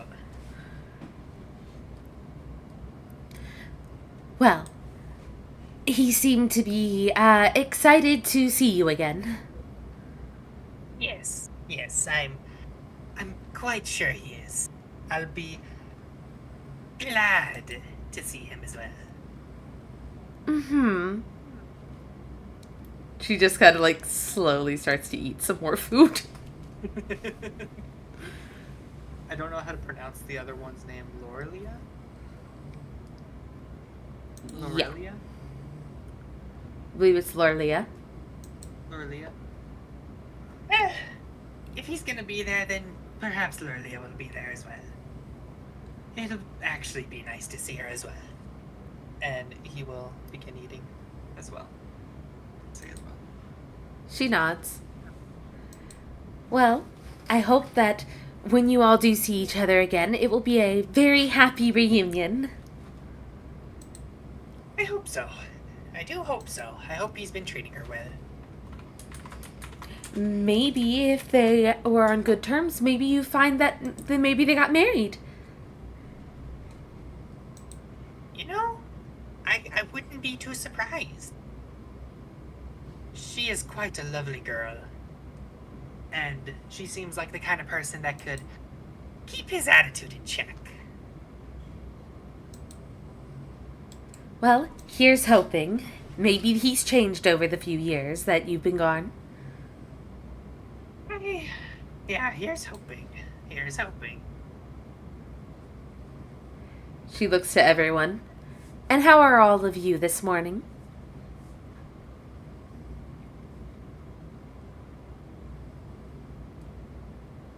I'm doing well.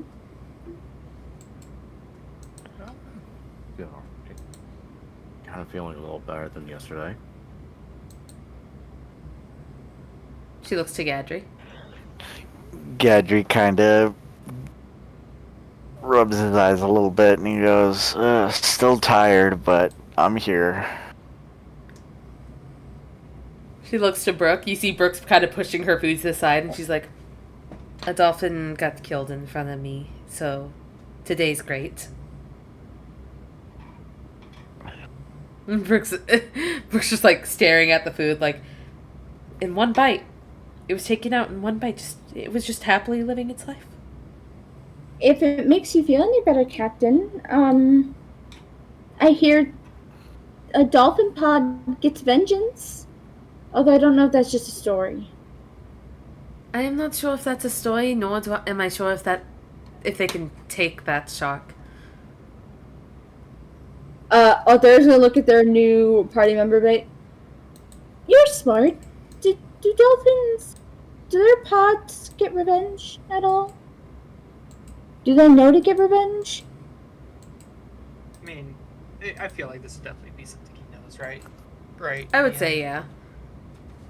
Oh, Seems like basic absolutely. knowledge. There's many cases of dolphin pods making fun, let's put it lightly, of sharks. And sometimes the sharks don't take it all too well. You'd be surprised how many good nose pokes, how few it takes to really put down a shark. So they beat it to death? This food is lovely. I mean, I have heard that orcas will throw tiny seals and such into the air for entertainment. Yes, entertainment. That's sad. It is. Way Well- of life is a very interesting thing to speculate.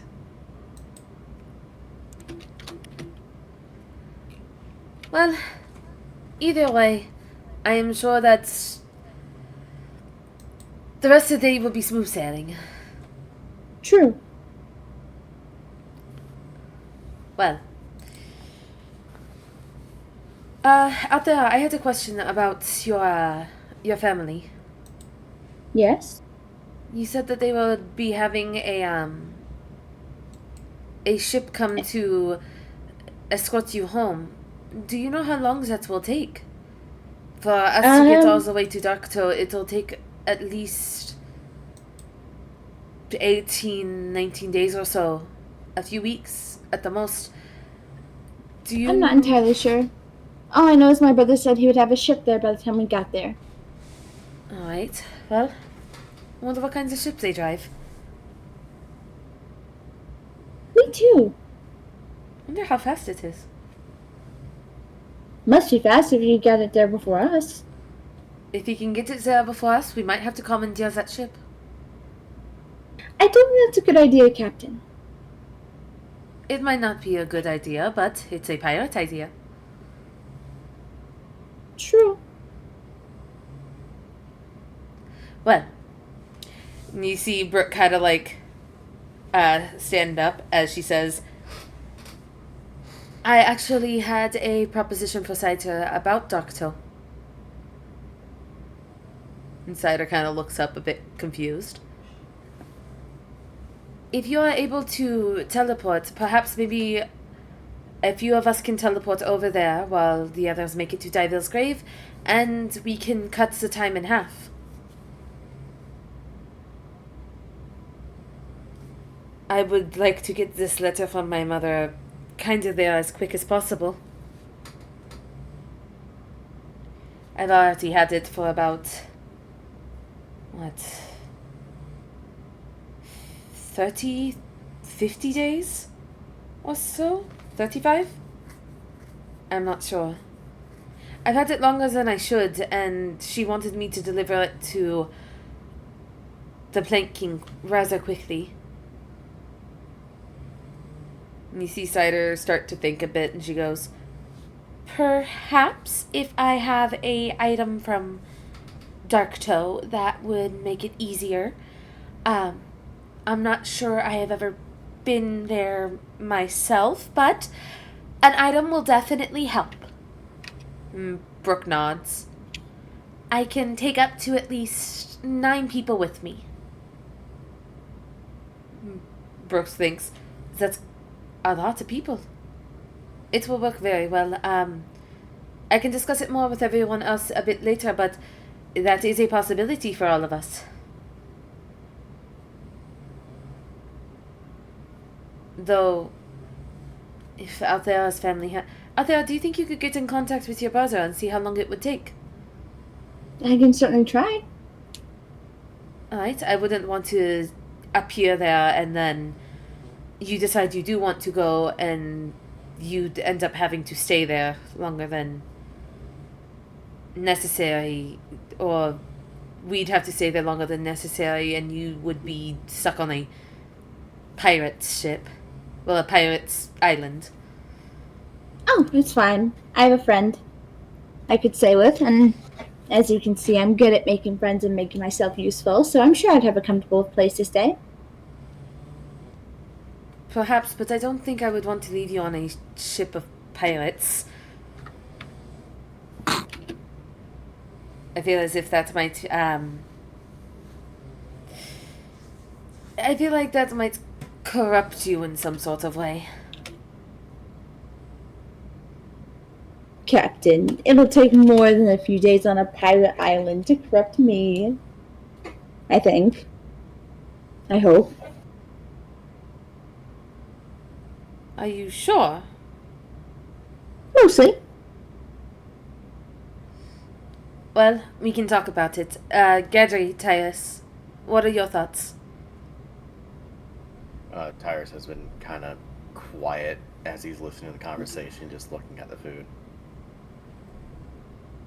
And he perks up as you call his name. I'm sorry, I was... what was the question? Well, we are unsure of how quick Althera's brother would have a ship there, considering it's going to take us a while to get there by boat. I was wondering if perhaps I would want to... it would be alright with all of you if I sped run the process of getting the letter to the Plank King by having Yolin teleport me over and I just hand the letter over. By yourself?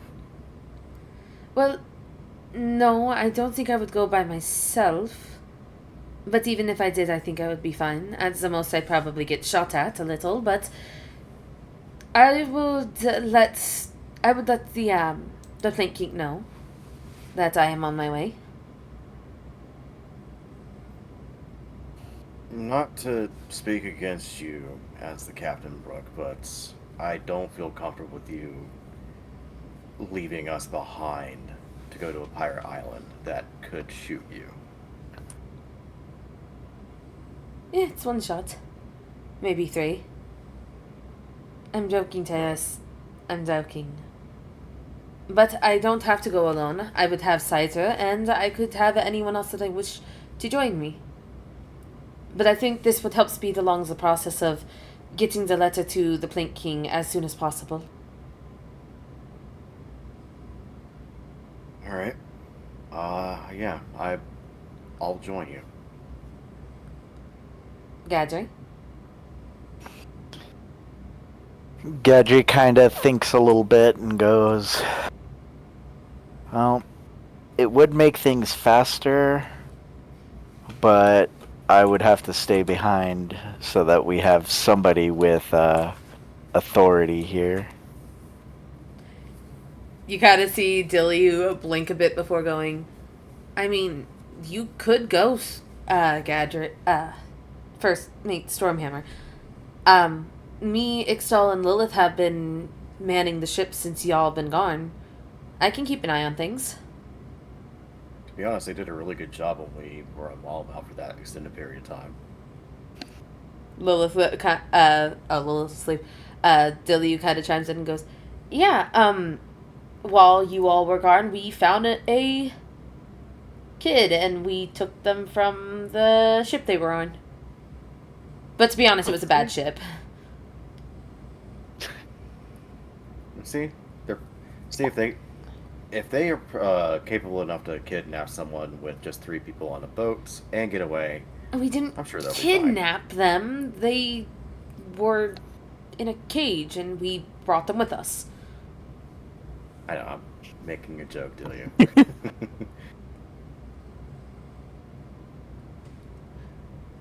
See, they're just staring at you like, that's not funny. We didn't kidnap no one. Kind of smirks. It's a little funny. They kidnapped a kidnapped victim.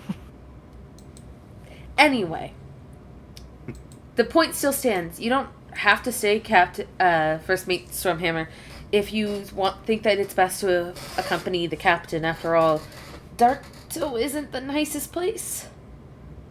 It's nice enough, I guess. Yeah, we, out of all of us, to be honest, kind of need someone that's not squishy. He kind of thinks a little bit and he goes, it's a tough choice for the main fact that I know that I don't want to leave Brooke alone, but at the same time, when you guys get to Dark Toe, how do we know they won't just go after you? Well, for one, she won't be alone. Well, And I don't think that they. In all honesty, I'm going to sit here and I'm going to be very point blank with all of you when I get to Dark Toe, even if I do let the Plank King know ahead of time.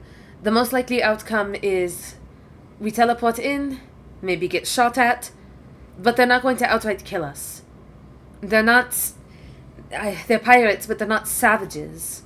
Most likely they will shoot, try to most likely grab on to whoever just teleported and bring you straight to the Plank King for questioning. you were one of them, right, Brooke? For 2 years. I'm still one of them, technically.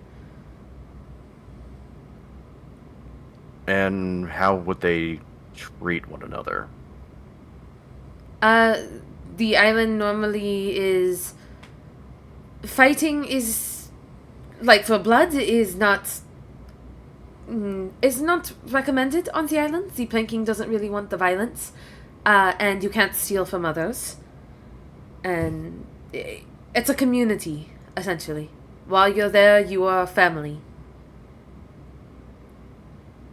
It's not a savage place, I can tell you that. It's just filled with shady people. This is not Oh. instilling in Gadri a lot of confidence. So it's kind of like us, and kind of what we made here, but much bigger. Kind of. Except, she kind of glanced over at Lilith. Well, she kind of glanced over to where Lilith normally sits, and she's like, Lilith tends to steal. But, that's Lilith. Well, to be fair, if they don't hate us as much as, we hate a certain someone that we kind of booted off the ship, and we left him with all his facilities and the same number of holes that he's had when he came on, I'm sure they might not shoot or harm you. I'll probably get a gun Or pointed us. at me, ask what I'm doing here. I tell them I'm here on behalf of the Plank King, and I will be taken to the Plank King. Seems easy enough. Yeah. I believe it would all work out just fine. Brooke looks over at Gadri.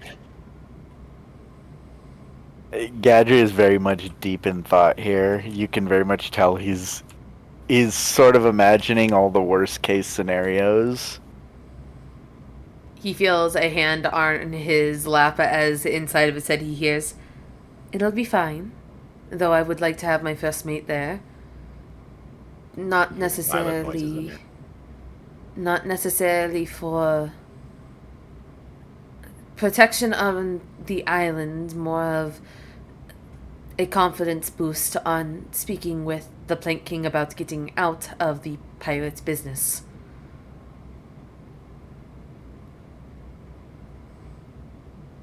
Kind of thinks a little bit and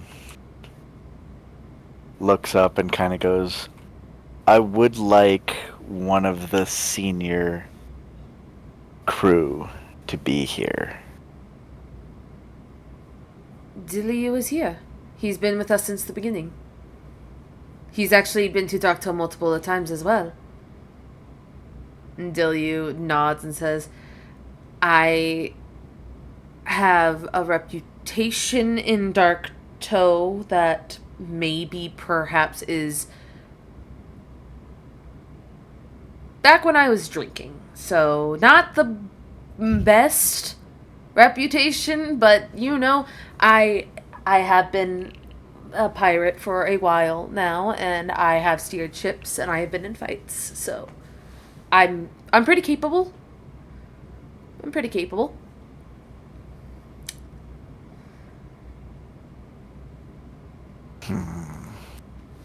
He kind of nods a little bit and kind of goes, okay then, I shall accompany. Brooke offers a smile. I am glad to hear that. And inside Gadri's head, he's gonna hear, I want to talk to you later about something that is on Doctor that I would like to show you. If you are interested. He gives a soft nod. She looks... It's very obvious that he's full of worries. After breakfast, everyone kind of gets up to do their own thing, and I think that's where we're going to end session. Cool. I was going to have Tyrus talk with Althera for a bit after dinner or breakfast, but we could end if you want. Is Althera up for a conversation, or should we end? Sure. I mean, she was gonna try and message her brother to see how soon he's gonna get the ship there. Alright. Go ahead and have your now conversation. That we can message easily. Yeah. So, once everyone leaves from breakfast and starts getting on with their duties for the day, Tyra stays behind with Althera to assist with collecting the dishes and cleaning up. Before he sets the dishes down onto the table, kind of glances over to her. You really want to go through with this? What? This whole idea of what your brother wants and not what you want. Well, when you're a noble, especially when you're a royal, sometimes you have to do things that you don't want to do. And, well, who knows? Perhaps my brother is just giving me a little bit of a nudge in the love department. Moonweaver knows I've done it for many a couple. I think it's good to at least see my options.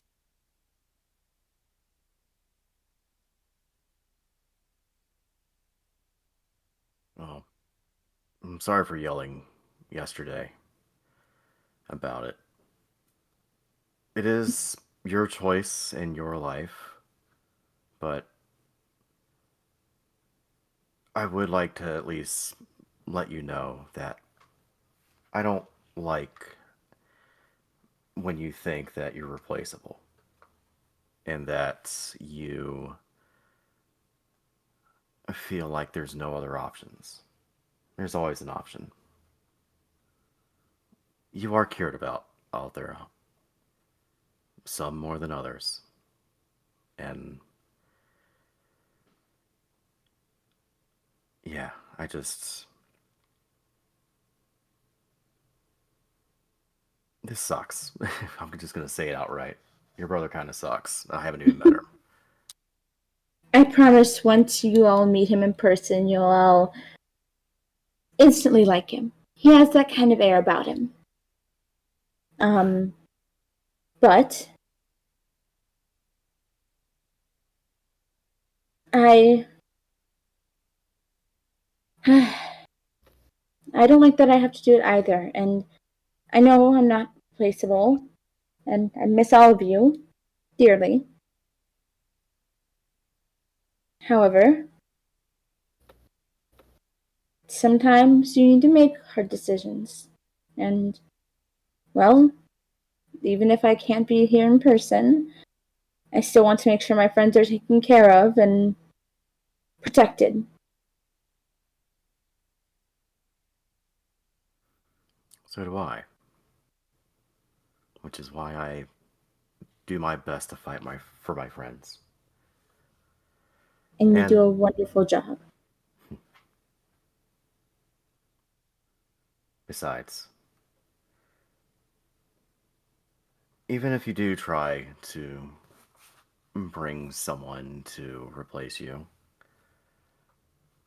it just won't be the same without you, Althera. That's heartwarming. Thank you. Kind of steps a little closer to her, and he takes her hand into his, and he pulls her into a hug. A gentle, little side hug. She's gonna pat his back and then pull away. She's like, Now, if you'll excuse me, I'm gonna go call my brother to see the status on the ship. All right.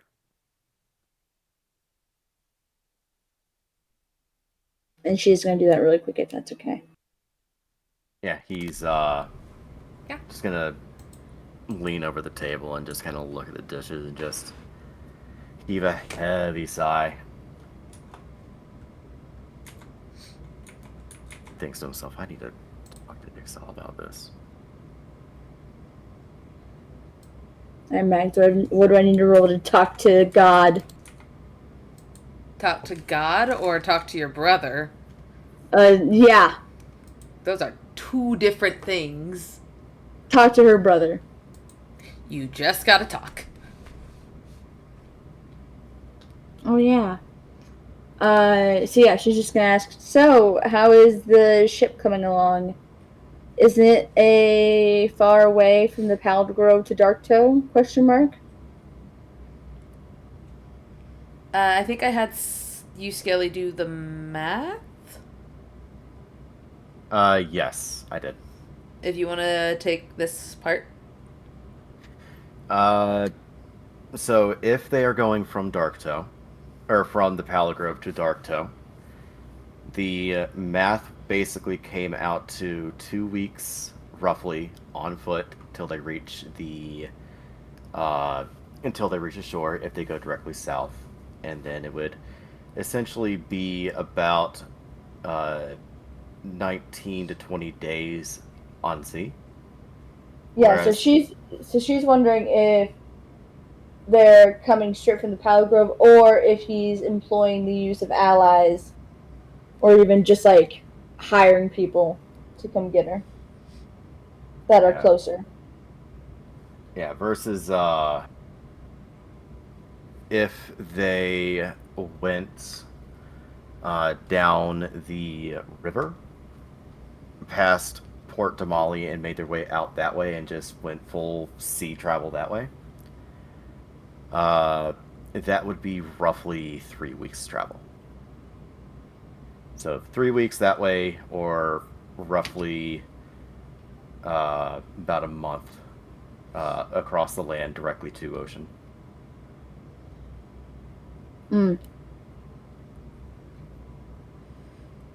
So which way is her brother coming?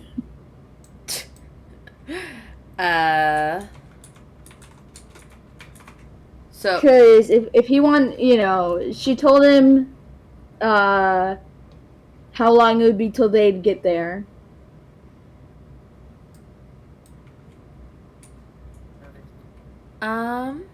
So she's wondering if he hired people that were closer to Darktoe to come get her, or if it's people actually from the Pallid Grove. So you get a message back, and it essentially is your brother kind of like surprised that you guys are so close to the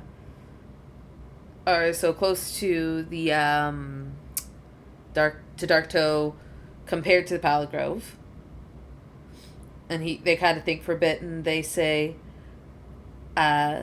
essentially, I was planning on having people come out there, but seeing as you are, that close, he's probably going to look into seeing if they have any allies over there that will be able to bring you back to the Grove.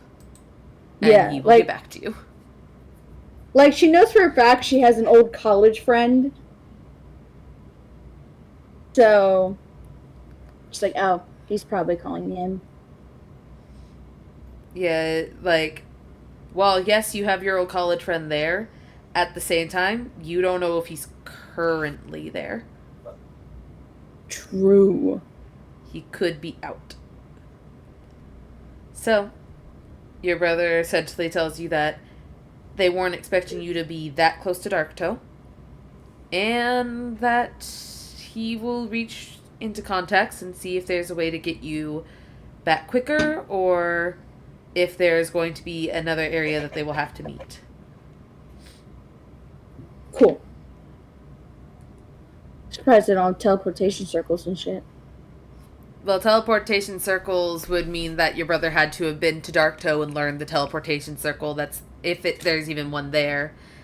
Or, I mean, like, one closer to Darktoe. Like, not at Darktoe, but, like, close. Darktoe's in the middle of the ocean. Yeah, Darktoe's an island. Yeah. I will look into that and see if that's even if there would even be a city that your brother would have visited. But that is where we'll leave off. Cool. Yeah. I didn't get to do my thing tonight. I asked you. Anyway. So, I know. That is where we will leave off. Yeah, this week's schedule is Wednesday is a Song of Sweet and Sour. I will be over on Mello's channel on Tuesday for his Yu-Gi-Oh! D&D game, and then tomorrow I am aiming to do a Taste of Divinity, though we are still seeing if Elliot is able to join.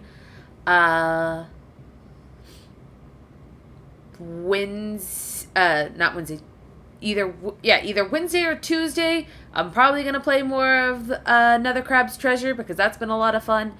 And then Friday we shall see if there's going to be a Pathfinder game or a Witchlight game. I'm not sure on the details just yet, but we will see you all soon. Tomorrow's Days of Divinity. Hopefully. Yeah. But yeah, we will all see you soon. I hope you all have a wonderful night. Stay hydrated. Stay happy. Stay healthy. Good night. No. Bye, everybody. Night. Bye. Next session, I will aim for some encounters and fights. Bye. Bye. I got it. Is it an encounter or a fight?